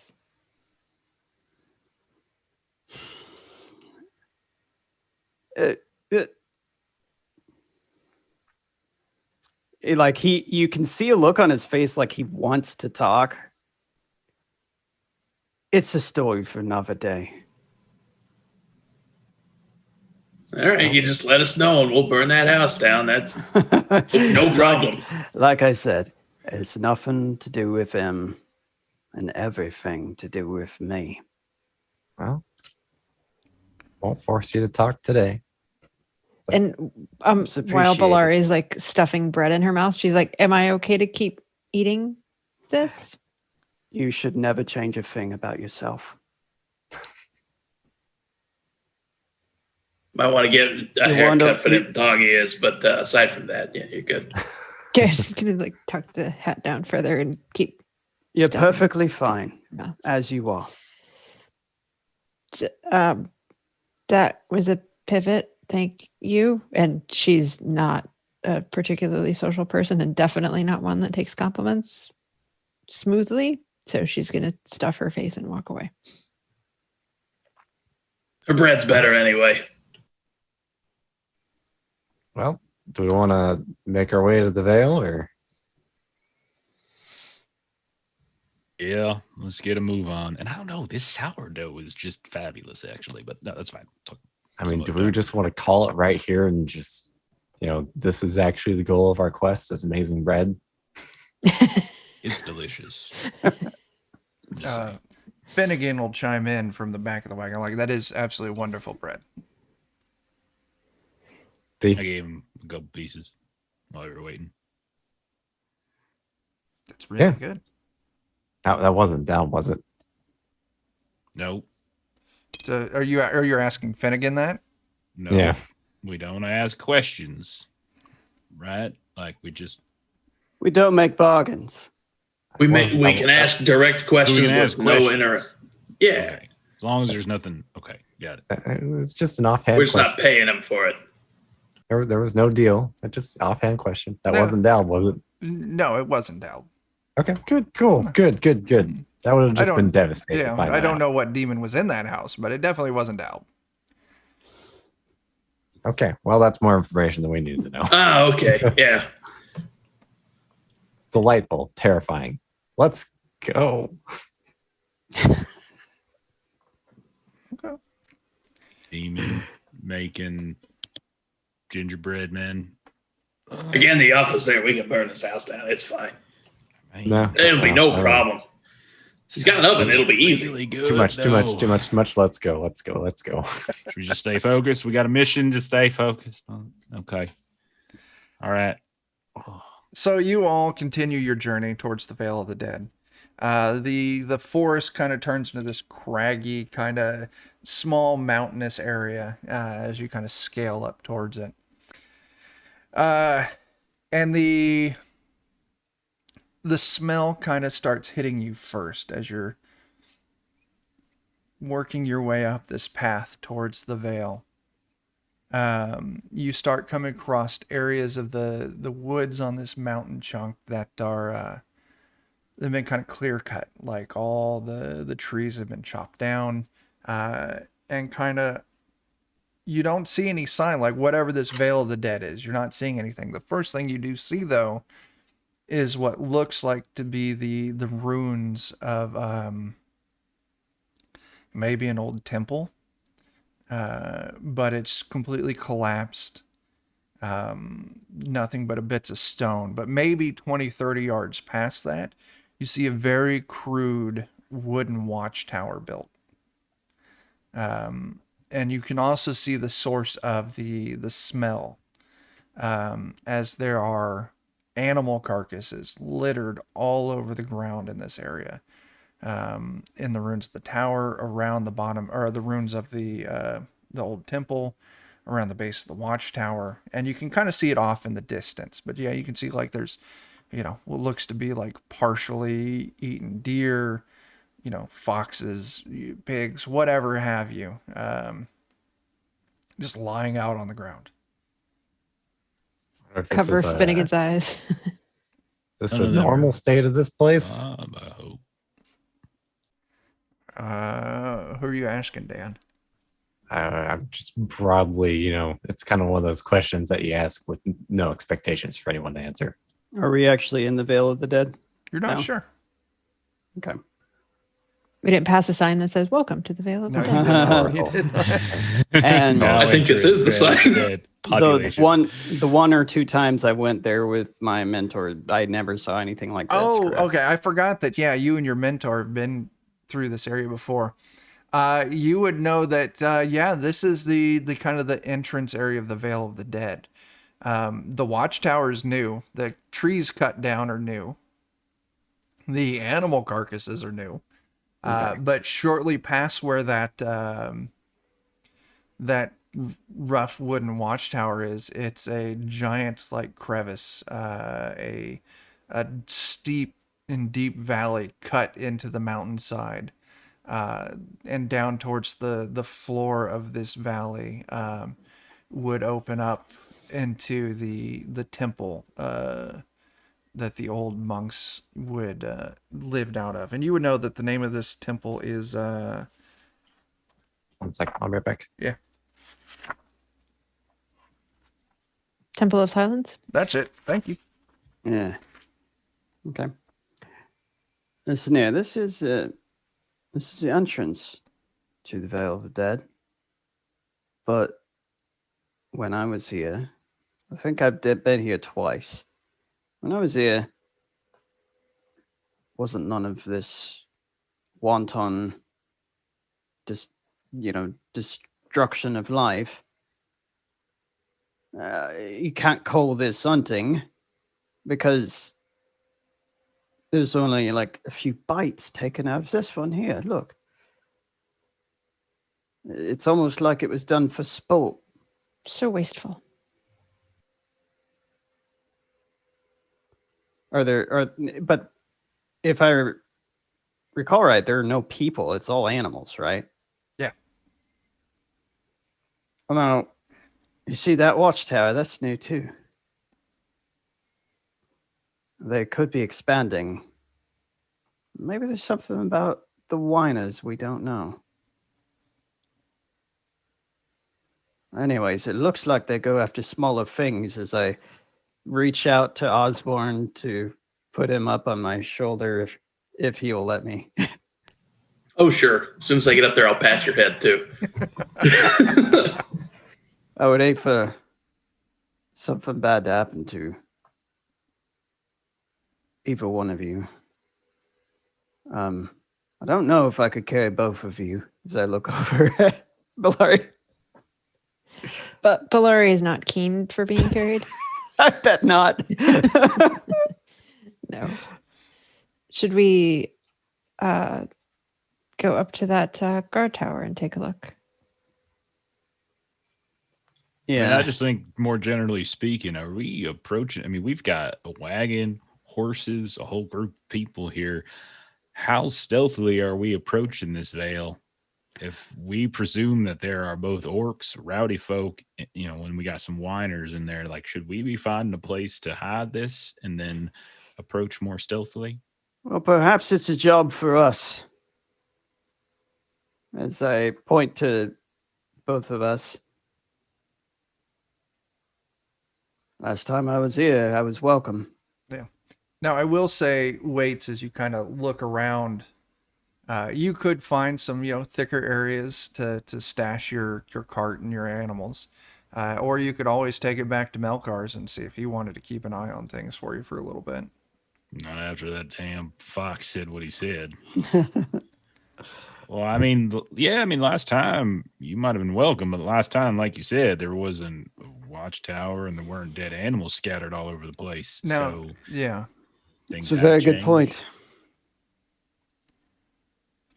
I will point out for Huxley, last time you were here, orcs, whiners, whatever it is here, the only residents that you would ever come across were the undead or the dead. Hmm. So the orcs and whiners were somewhere like very specific, or They weren't. the orcs and whiners were not here. It was the dead. Yeah.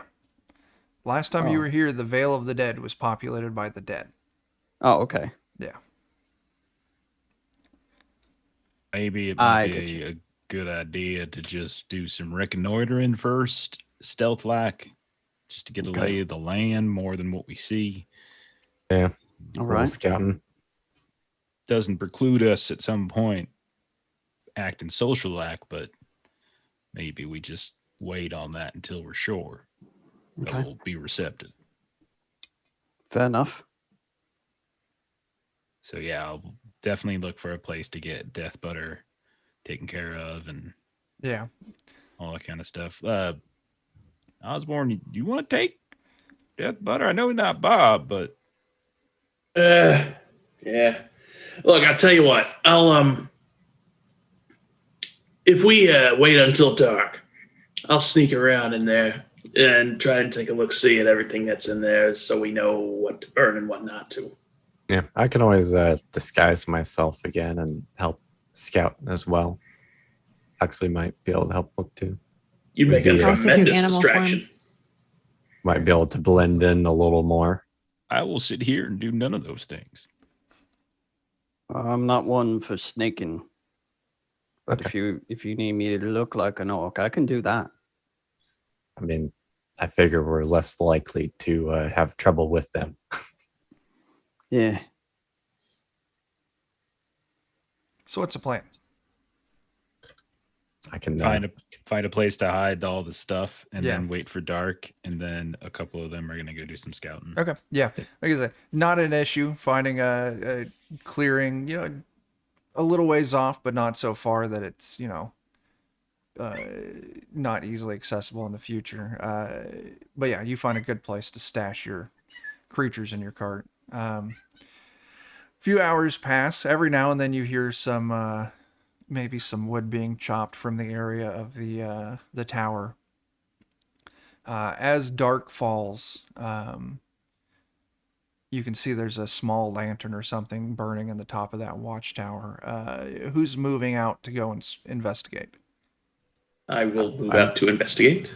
I'm interested in doing it too, and I can actually use my talent or my my pride for the first time ever, because I've just been forgetting to do it, and I wouldn't be upset if I Yay. lost it.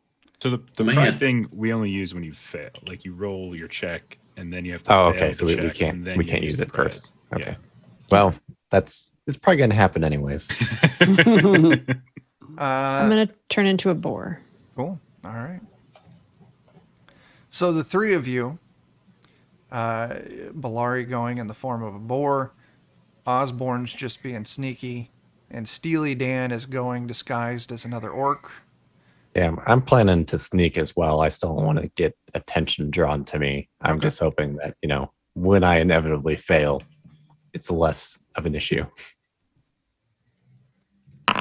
Why don't we? I'm just rolling to see who's going to roll our stealth check for this, and I rolled Balari. Why don't you go ahead? Darn. Do you have a skill specifically for this? I do. Well, then I'll let you take the check if you've got something mechanically tied to it. Yes, I can spend willpower points for extra successes. Sure. So long as I do so in dimly lit environments. And I don't even need to. But you know what? I will. I'll go ahead and I'll spend a willpower to make that 2 successes, just to make super duper sure. Okay. All right. So much for trying to use my pride. There's time. So I was planning for failure. As you all kind of move up towards this tower, you're moving quietly, stepping over, partially consumed carcasses, various states of decay. You get kind of close to this watchtower and you hear something. And it immediately sets you off that you are hearing something snoring in that watchtower. Oh, good. That's my favorite kind of guard.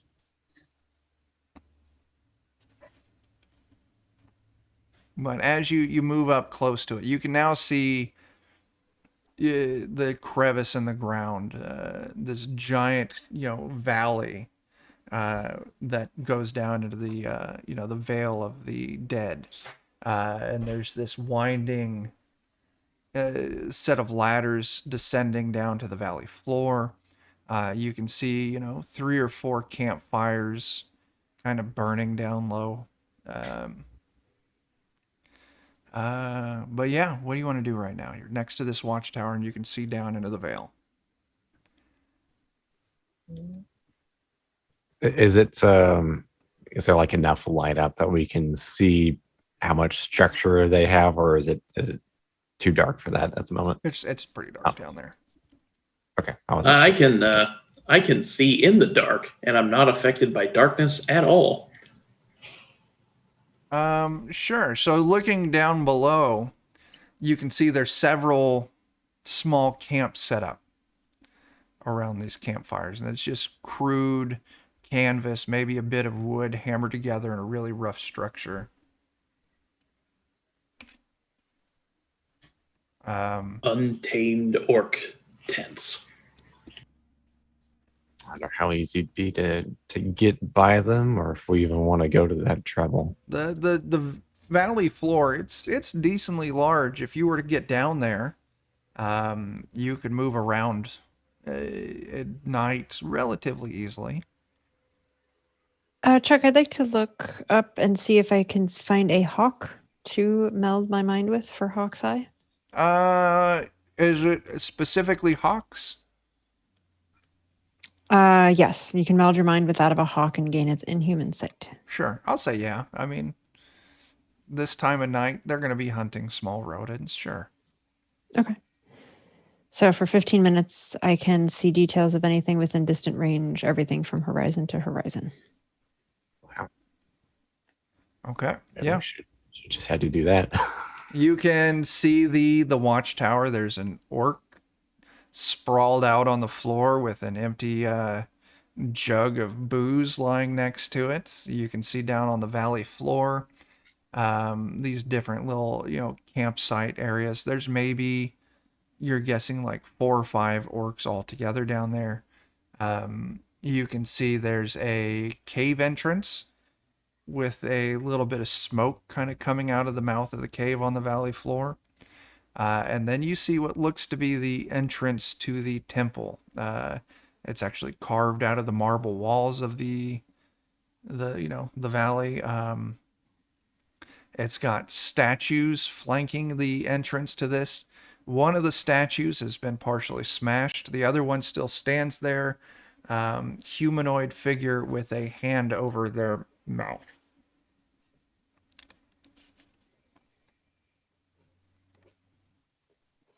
So do all of these appear to be sort of set up in like a guard formation?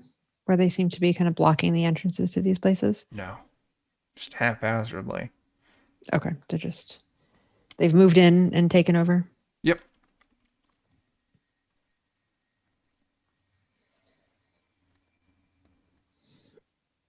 All right.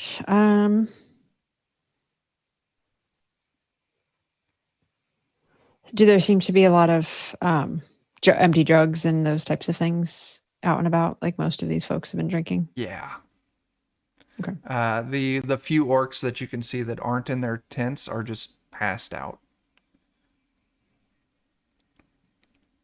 Okay. So we would have to get past them if we wanted to get into the caves or the temple. You would Yeah. have Yes. to. Yeah, like there's plenty of space between them, so it doesn't seem like it would be extremely difficult. But yeah, once you get down to the valley floor, you will have to, kind of navigate around that. Okay.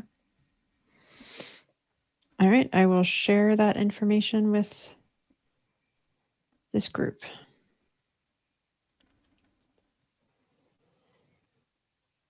Is there anything else we want to look at before we go back to the others? I mean, I think that was kind of what we're after, was just kind of the layout of the land and how easy it might be What's in for the us to area? get there. So, I mean, we could possibly just try and sneak on through tonight, since they appear to all be passed out drunk. Agreed.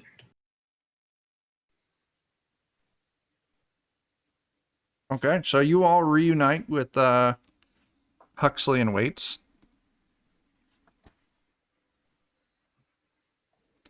How'd it go?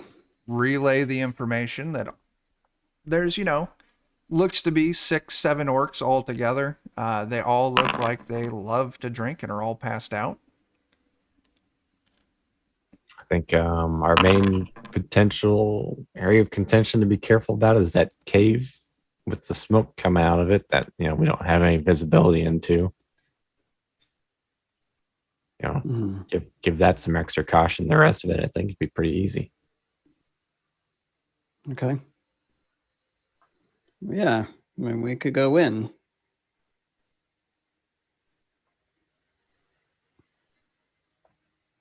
Is that Okay. what we was thinking? I mean, that's my suggestion at the moment. Yeah, let's just shoot down in there, get what we need, and get back out again. Yeah, there's no need to cause a fuss with these orcs if we can avoid it. Right? Mhm. Right. Yeah. You think I mean, we they can get us certainly down there don't seem like- quietly, then Okay. So yeah, the plan's to go quietly. I mean, like I said, you move past the watchtower knowing full well the orc is completely passed out, snoring loudly. You will have to climb down these ladders to get to the valley floor.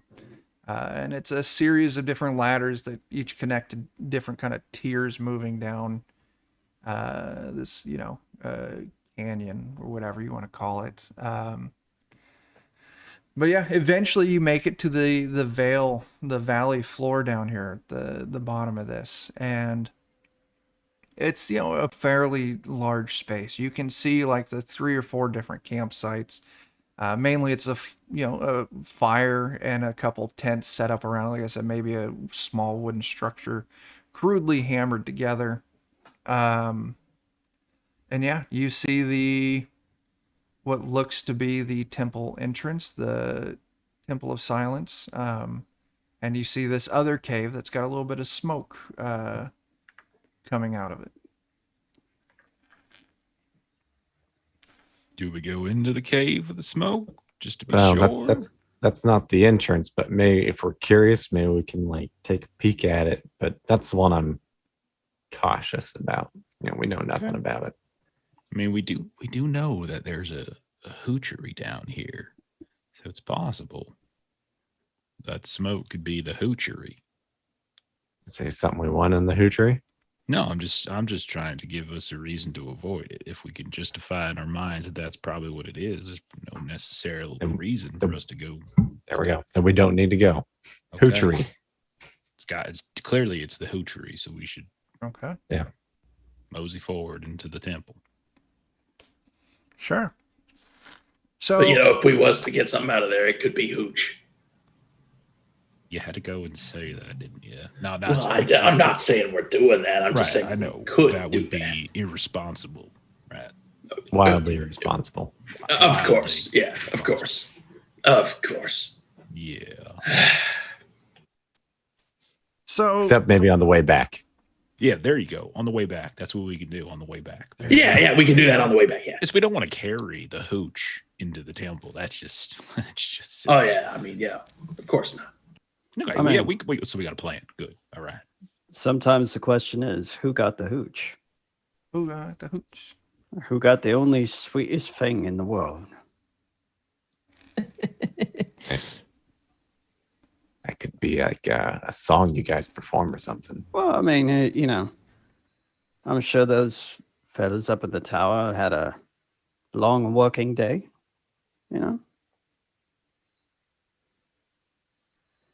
We say quietly while we tiptoe into Yeah, the all this temple. is whispers and hand gestures, of course. We Yeah. have a certain Very shorthand to us after venturing for so long. Very complex hand gesturing to indicate hoochery and come back for it on the way back.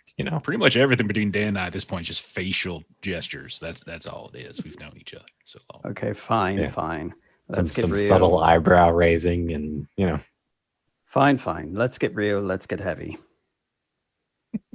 Okay. We That, are like- looking for a temple that was underwater, that possibly. thing that makes your That broke ears the twitch a levee. little bit. So yeah, you move up to this temple. Like I said, it's this carved out of the marble of the side of this valley. There's two statues flanking it. One of them's been broken. The top half is missing. The other one still stands there. Humanoid figure with one hand over their mouth. And the entrance to the temple stands open. As you move in, it's pitch black inside.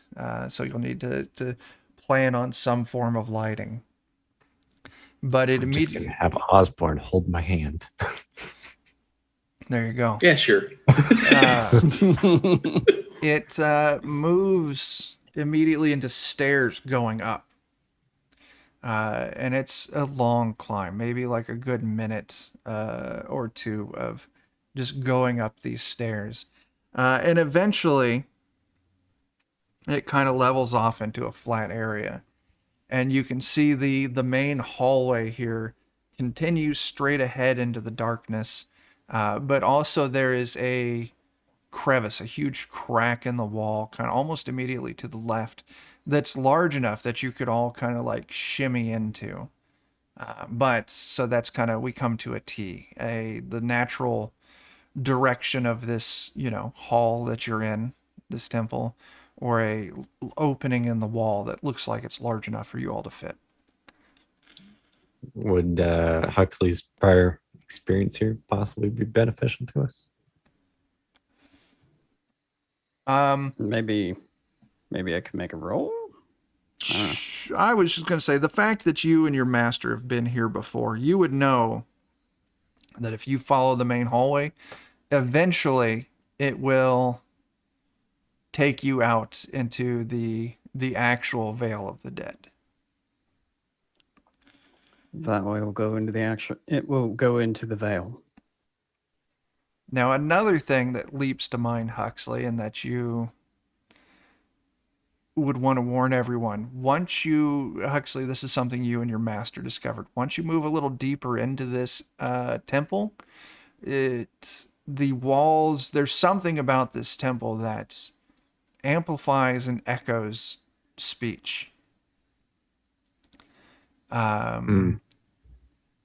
Temple of Silence for a reason.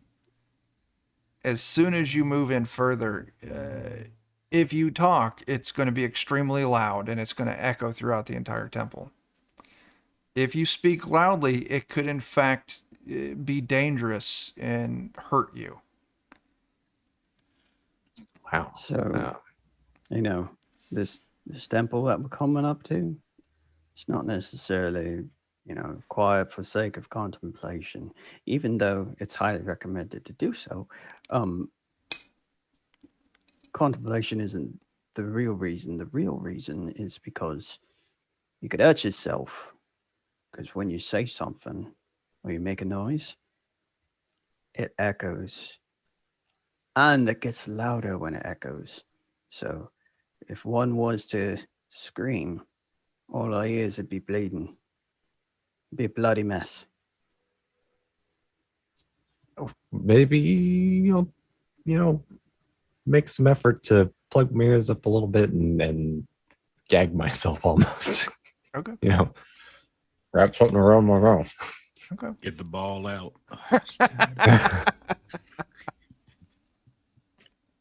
So yeah, you all move in this. Now you come across a door on the left of this hallway initially, and you would know that this would be the original kind of like embalming area of the monks. You go down a little further, and there was, last time you were here, a passage to the right that kind of led to what looked like the old monks' like living quarters. But it's like the stone has grown over the entrance. And there's all these weird, like, kind of like little beehive, like, holes all over it. Bob, give me a scouting test. Not Bob, Osborne. Coming up.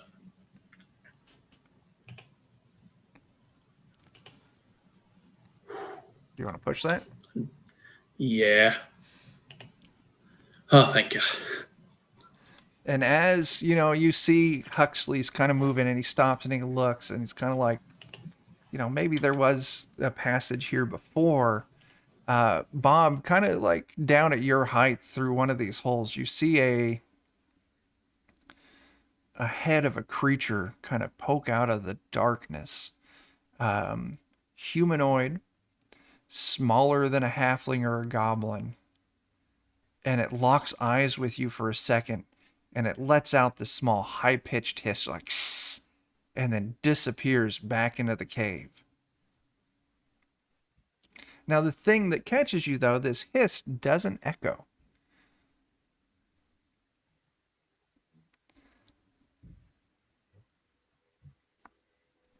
Do we all hear the hiss? You hear it. I'm going to guess that Osborne's the only one who saw what made it. Well, I guess my question is, since I went ahead and plugged up my ears a little bit on the off chance that somebody else made a bunch of noise, did I still hear it? No. Okay, so it is an audible sound. I'll try to look back and I'll relay that. God, how would I relay this in pantomime?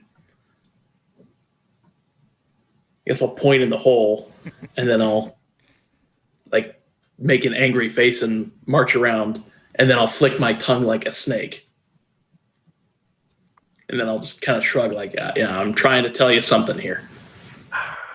I'll get in front of him and I'll be like,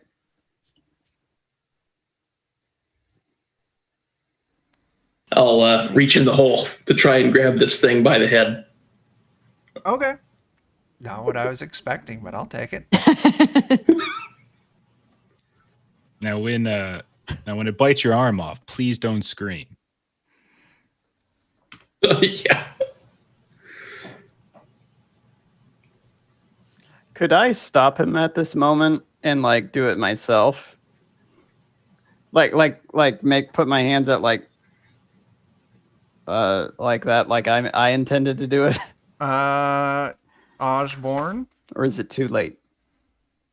I'll let you two decide this.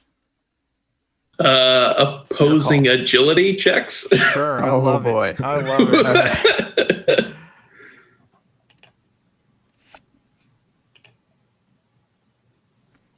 I got a success, Check so out it. All right. I'm going in first. Okay.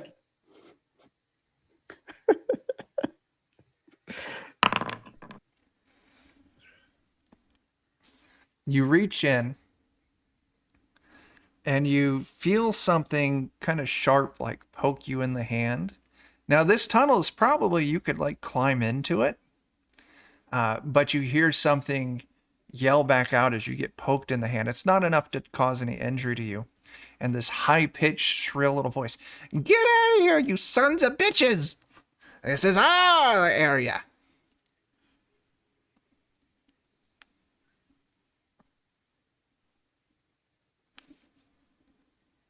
I'll climb back out of the hole, grabbing my hand, and then I'll pull out one of the pastries from Melkar's place, and then I'll kind of put it over my head and dance around and point in the hole. What do you mean? I just give a thumbs up. We I- found more gingerbread people. I nod very encouragingly. I don't know And what's going on. I'll point in, and then I'll do the pastry head dance again, and then I'll make like a throat cut, like.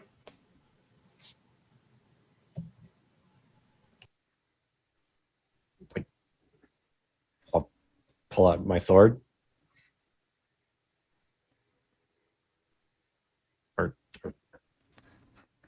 just put it away and then point further down. Put a bib around my neck. Get a knife and fork. Get ready to Are eat. we eating lobster? I don't know. It's just how he eats cookies, Chuck. Okay. I guess at this point I'll just kind of roll my eyes. I'll poke my head into the hole, and then I'm going to try to see if I can't find these humanoid figures with high-pitched voices. You poke your head into the hole and you see climbing, through this tunnel. Now, you could, like I said, you could completely fit in here. You'll be on hands and knees crawling. But you see, squat over running away from you down one of these tunnels in this weird rock that seems, it seems to have like grown out of the walls and to be, sculpted very specifically. You see it running away from you. And it turns around. "I told you to get out of here, you idiot!" As it picks up a stone and throws it at you. Misses. And Jake, you see this creature. I want to show a picture of what it looks like.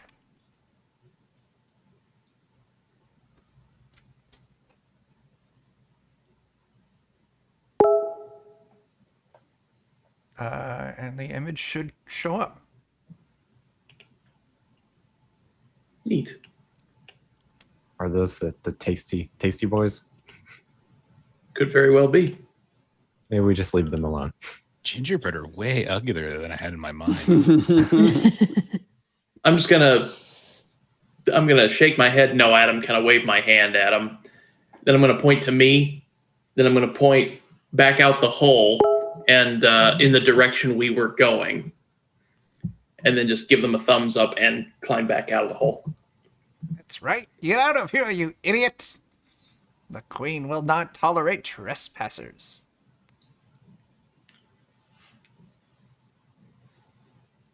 Yes. And I'm just yeah. He doesn't climb give back chase. out, and then I'll Doesn't, yeah. It seems to relax a little bit when you climb out and move on your way. Yeah. Okay. Well, I'll just look at the others, shrug, and then just keep moving. we'll keep moving. Wasn't that blocking our way, though? No, this was an offshoot on the Oh. right. I thought it was blocking our way. No. This was just another side route that you would know Oh, okay. would have led somewhere else in the temple, but Sure. isn't yeah. needed to get where you want to go. Okay. Yes. Then I will follow Osborne's lead and dismiss it.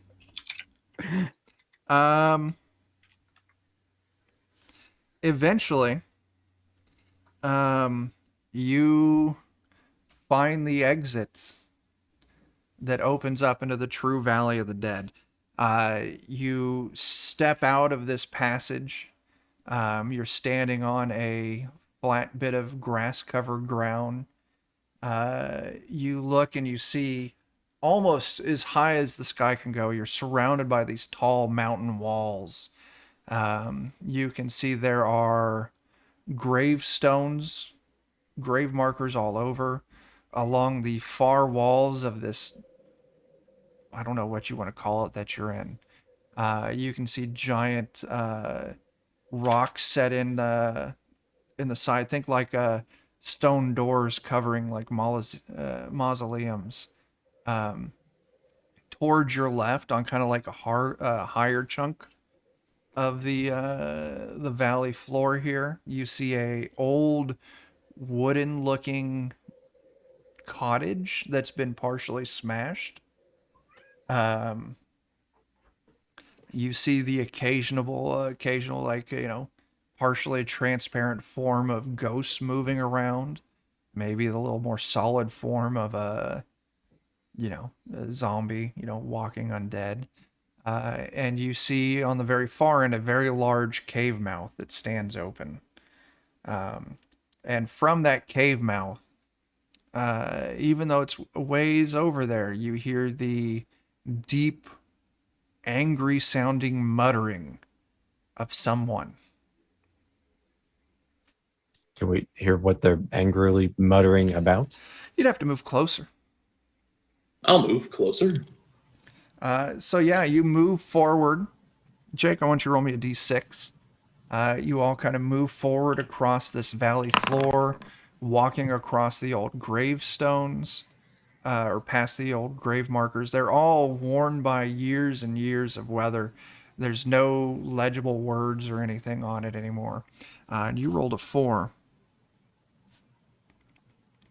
A ghostly form appears in front of the party. A woman. You can tell she's a woman, but her skin is raw and cracked, black with fissures of red coming out from between it. Very much looks like a person who's been burnt to death. How dare you, foul Rust Brothers, set foot in this holy place? Rust Brothers. I'm going to look at her like she's said something completely stupid. I mean, she has. She's assuming that we're Rust Brothers.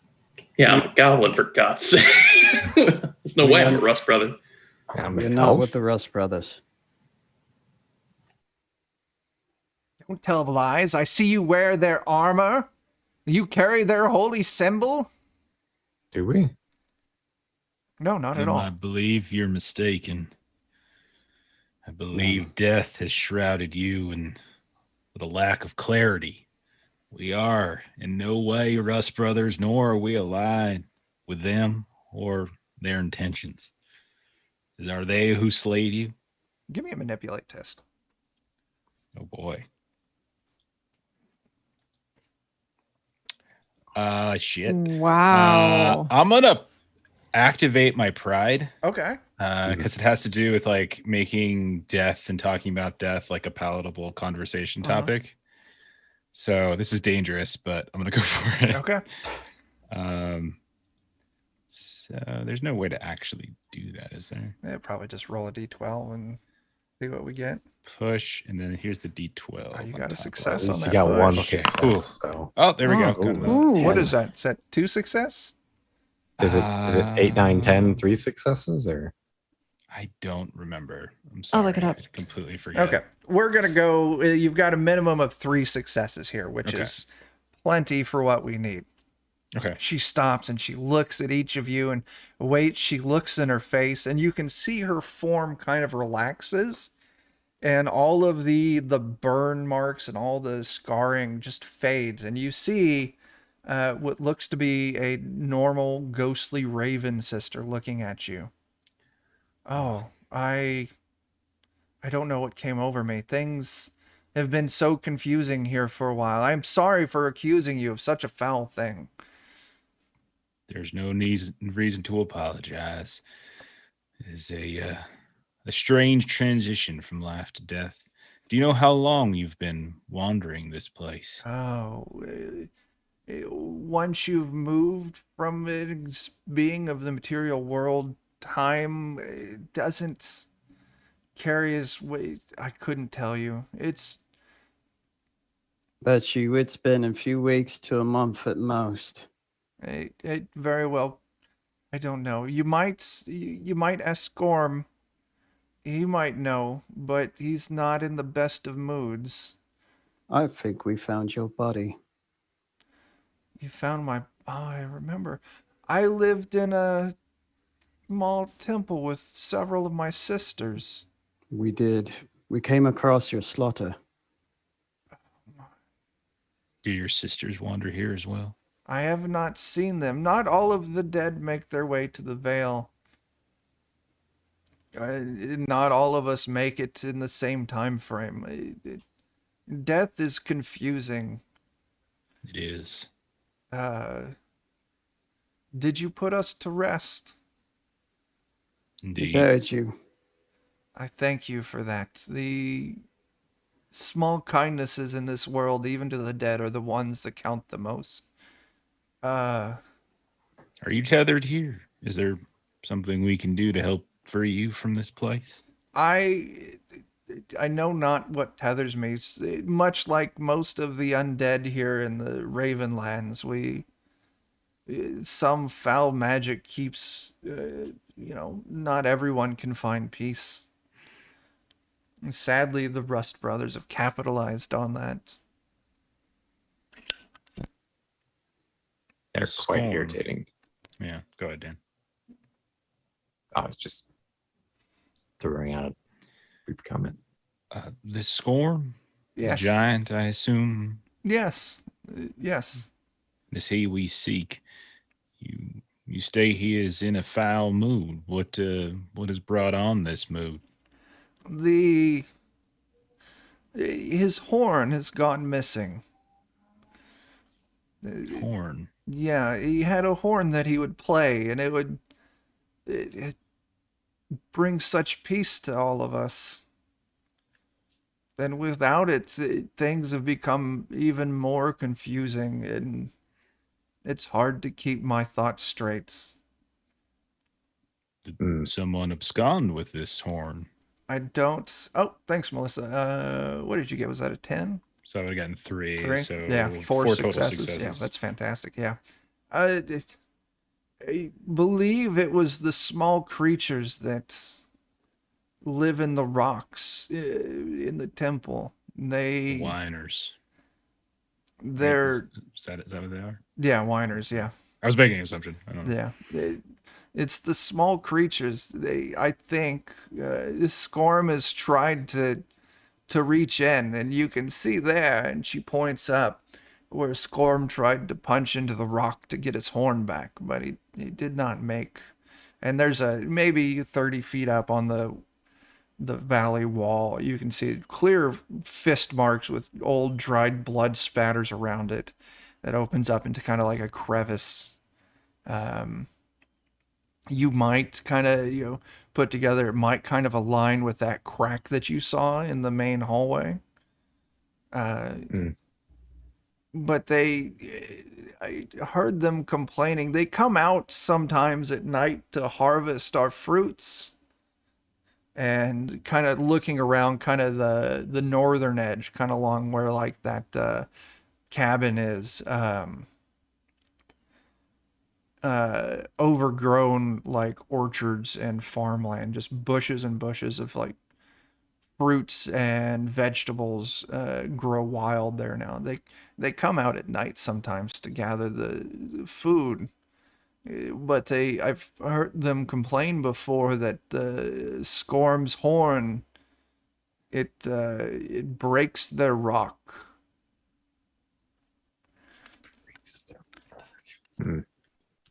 So they probably took the horn because they're annoyed by it. But you need it back because you're in shambles without it. Yes, I would. I would fear for you if you with Scorm in his current mood, if he catches you here, I don't think it will be good for you. What if we had his horn and gave it to him? I think that would fix his foul mood. Make him more receptive to our needs.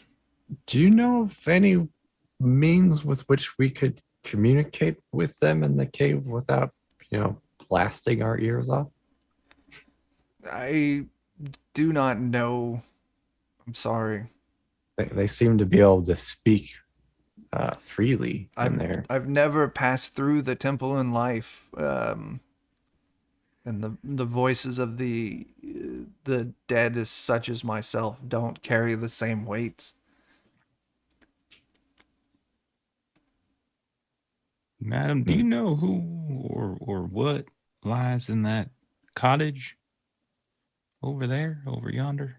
I don't. The others say that there was some wizard that lived there for a while, but the thing that lives there now is not well, but some of the other ghosts and undead feed him. Feed him what exactly? Fruits and vegetables. Oh, that's not the answer I was expecting. So that's not the one missing the horn. That's someone completely different. Yeah, that's oh God, what was his name? And Scorm abides by him being there? Scorm, he's a Scorm. Yeah, well, I would hate to have Scorm come across him now, but Harama, that's it. Harama is his name. But once again, I don't know how long I've been here, but the others say that, that he is a guest of Scorm. I do not know why. Maybe one more person we can talk to before we try and get his dude back. Mm-hmm.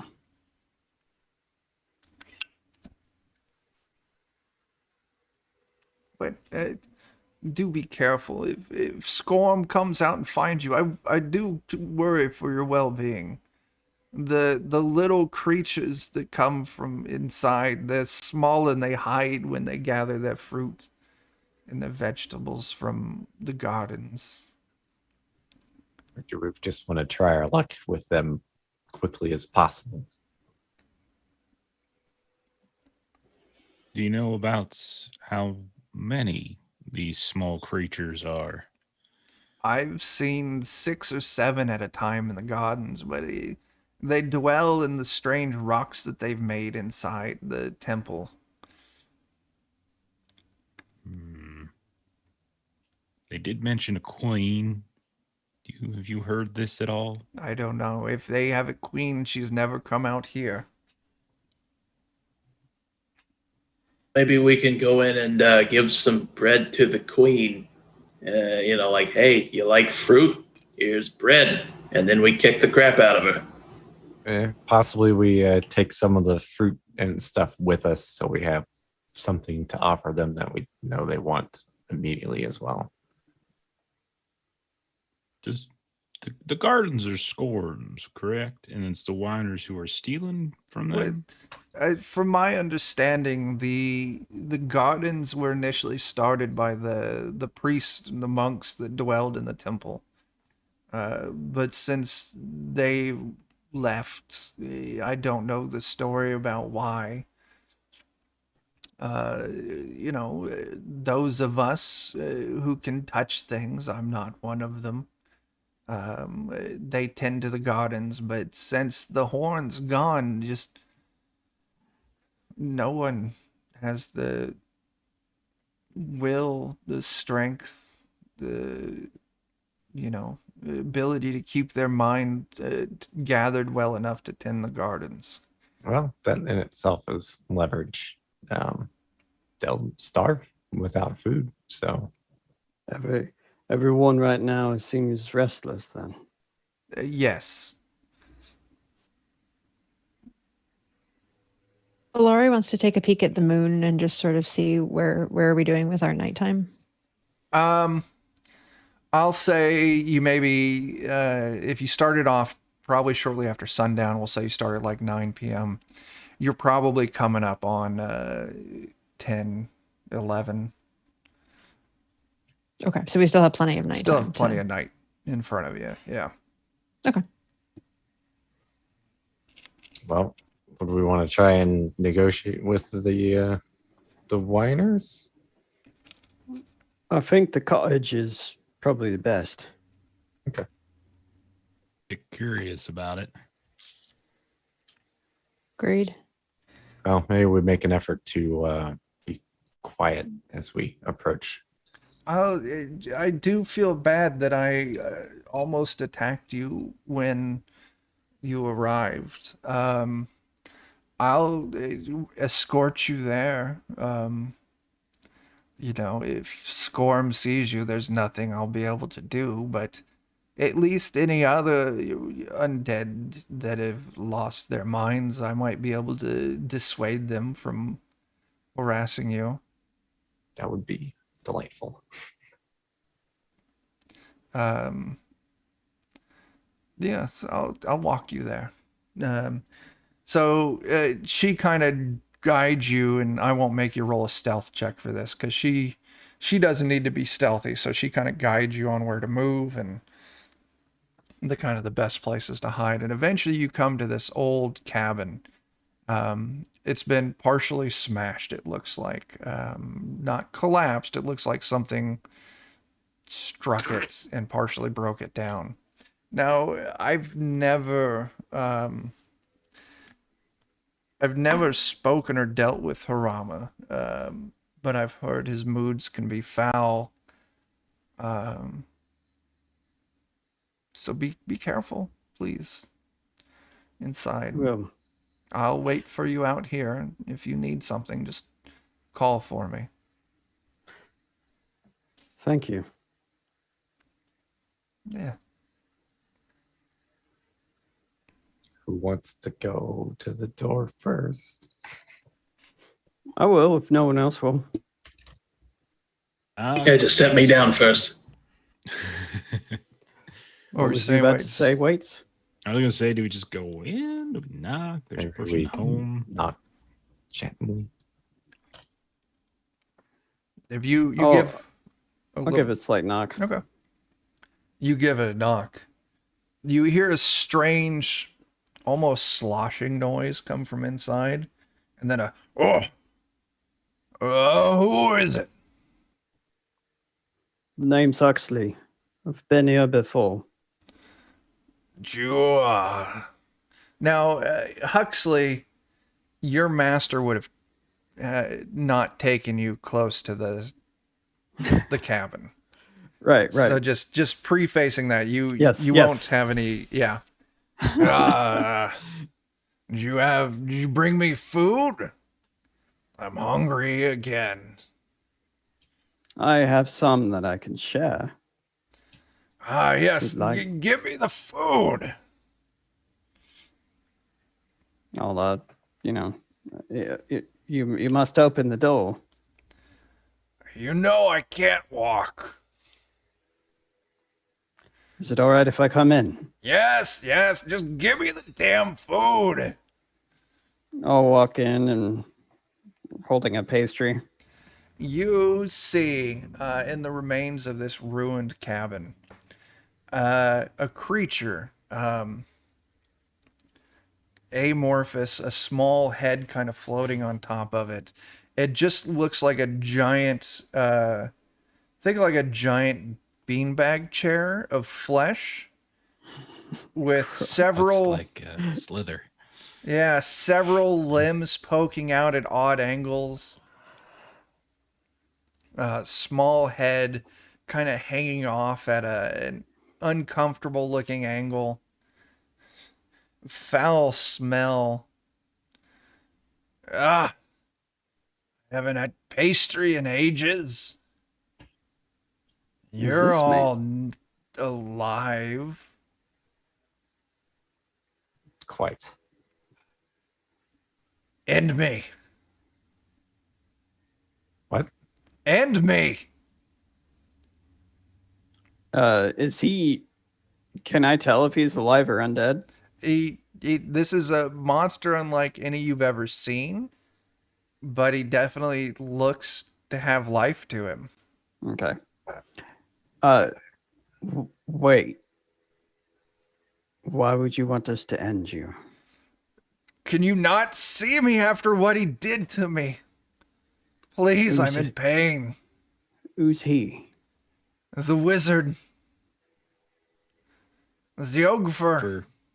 Ziogfa. Okay. Who were you to him? I was the servant of him and his wife when they stayed here ages ago. You've been in this form for how long? Yeah, what is the year? And I don't know what fucking year this takes. Yeah. Let's see. That'd be 600 years now. My word. Sounds- Laurie, put an arrow into him. Whoa, wait. Before we do that, Asking to be ended. I believe we should honor that request. I'm not saying I don't intend on it. I don't disagree, but Any maybe delay we is could- just selfishness in our parts. Please, I'll reward you. So maybe you can give us some useful information before you lose the ability to speak. Yes, just promise me that before you leave this cottage, you will take my life. I can't take it anymore. I'll get my bow and crossbow at the ready. Very well. I'll tell you what I know. What do you want to know? What do you know of the giant who lives over yonder? Scorm. He is the protector of the Vale of the Dead. He has been here longer than I have. He was the battle companion of Viridia as they cut out the eye of Skarn, his brother. He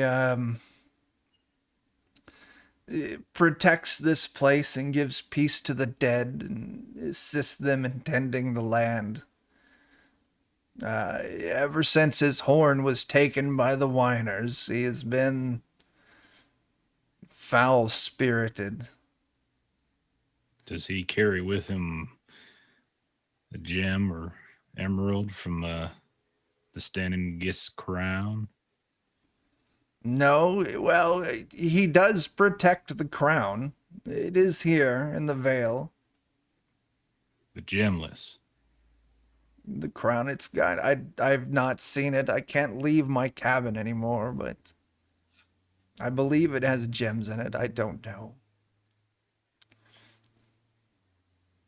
Do you know of was it the Well of Tears? Oh, that is a most foul item. You must never bring it here. Why not?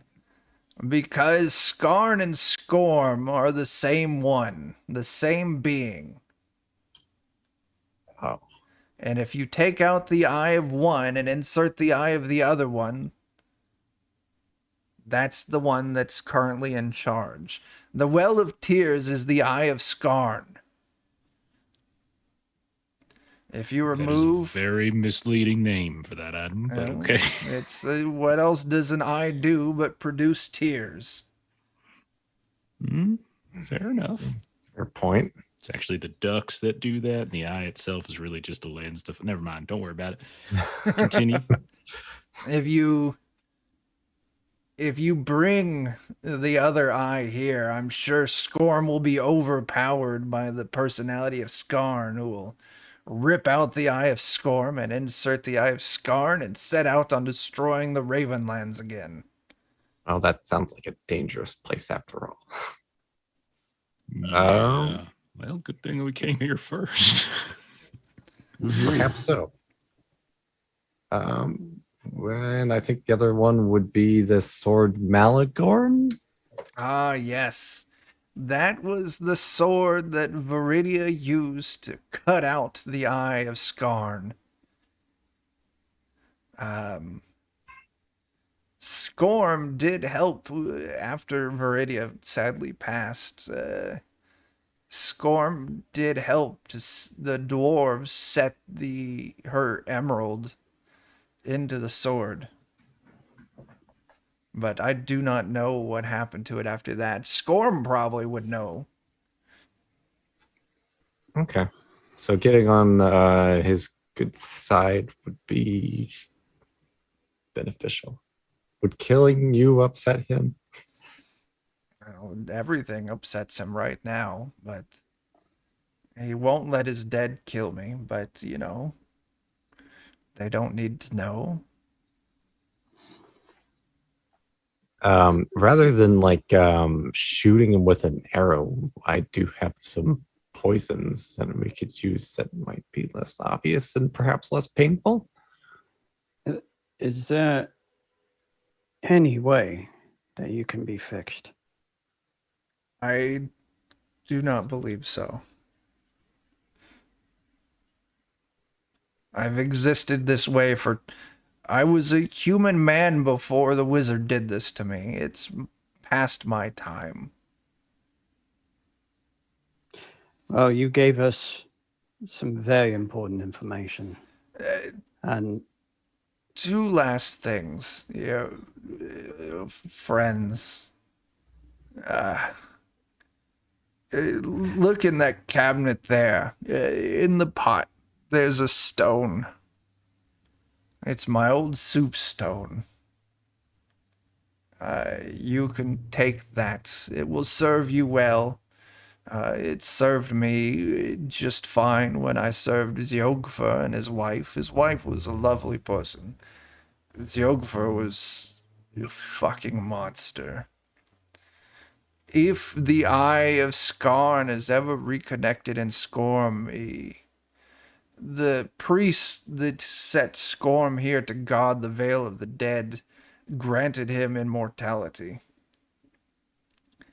He will not be able to be defeated again. But there is one weakness that will end his gift of permanent life. Hidden under his hair on the crown of his head is a tattoo.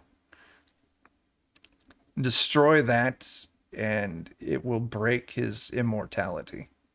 No, hopefully, should not come to that. You're the one who came here talking about his other eye. Well, we didn't know.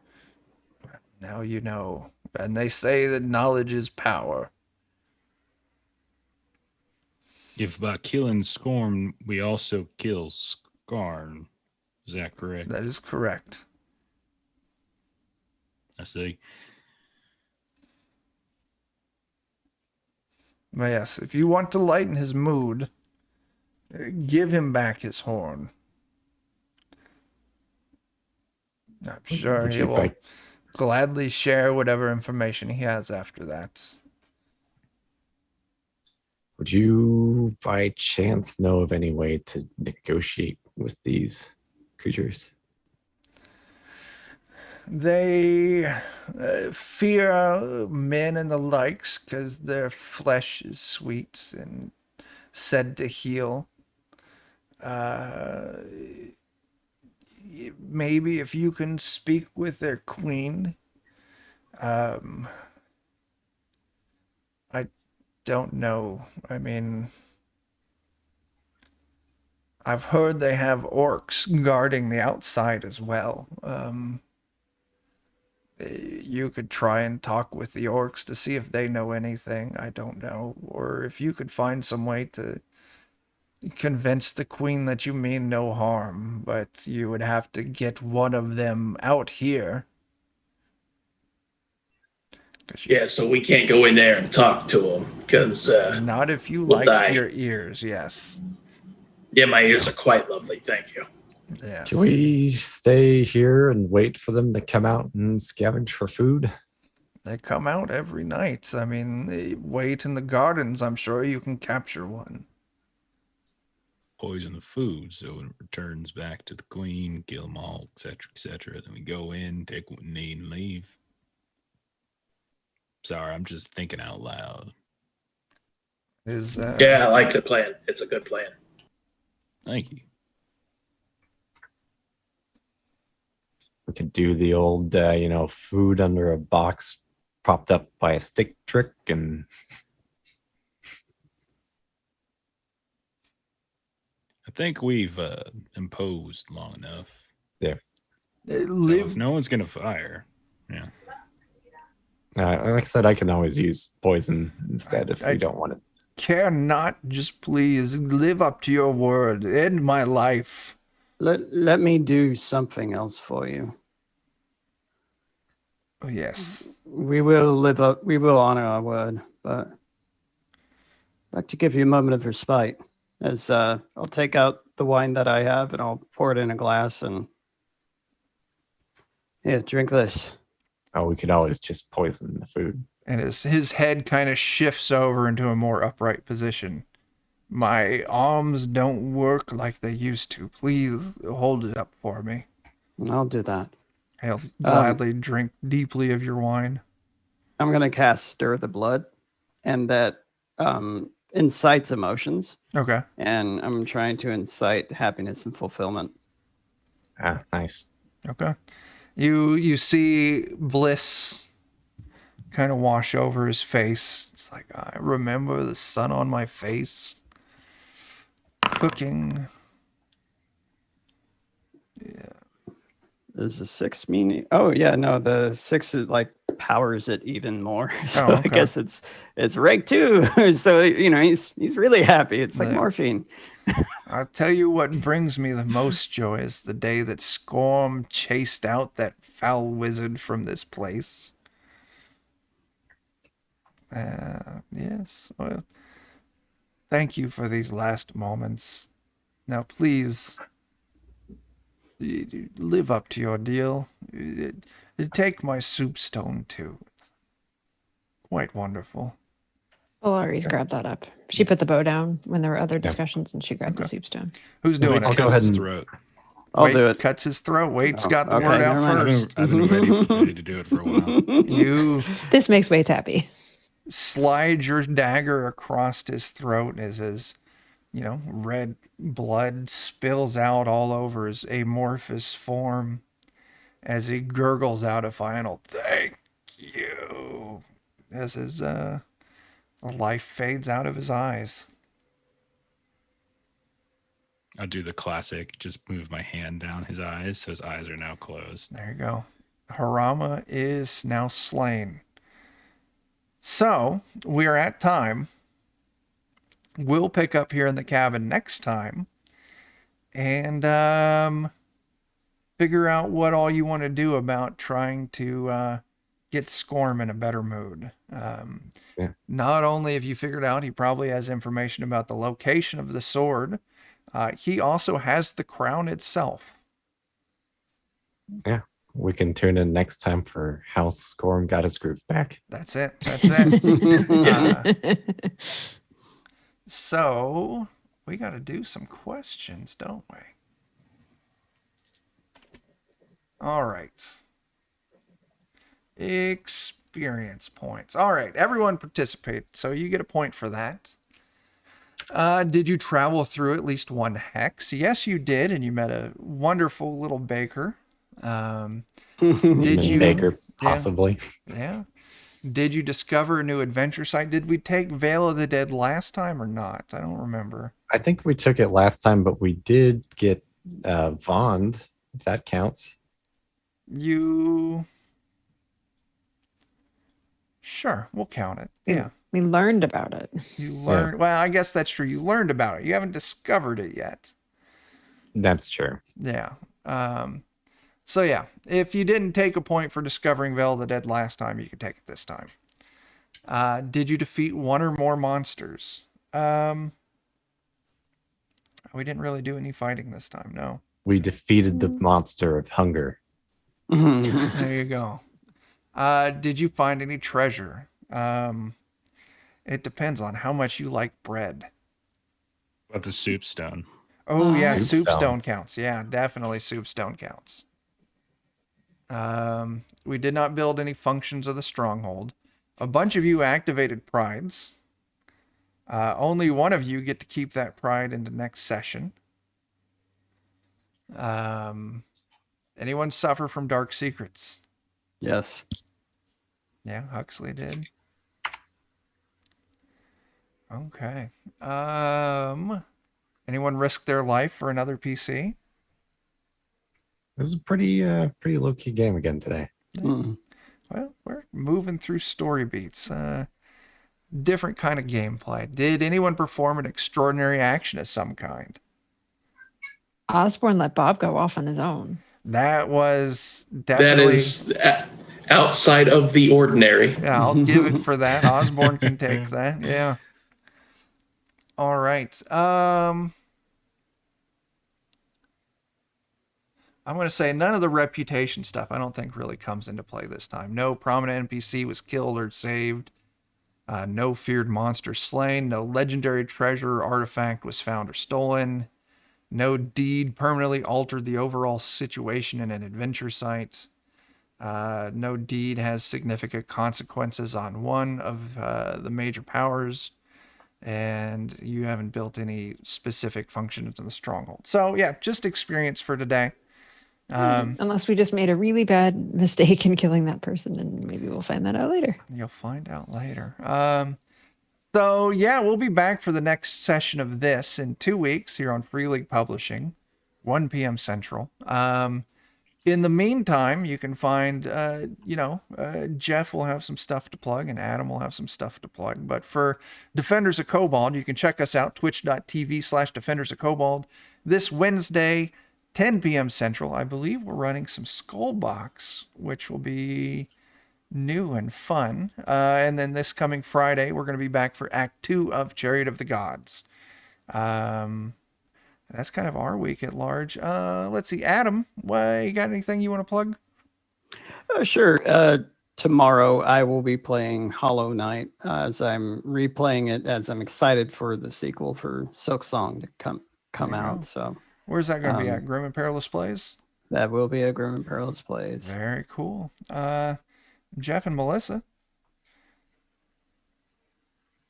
Yeah, so on Monday, right here on this channel, Free League Publishing, at 9 Central, North American time, you can catch several of us on the screen here playing through Things from the Flood as we continue our Into the Dirt mystery landscape.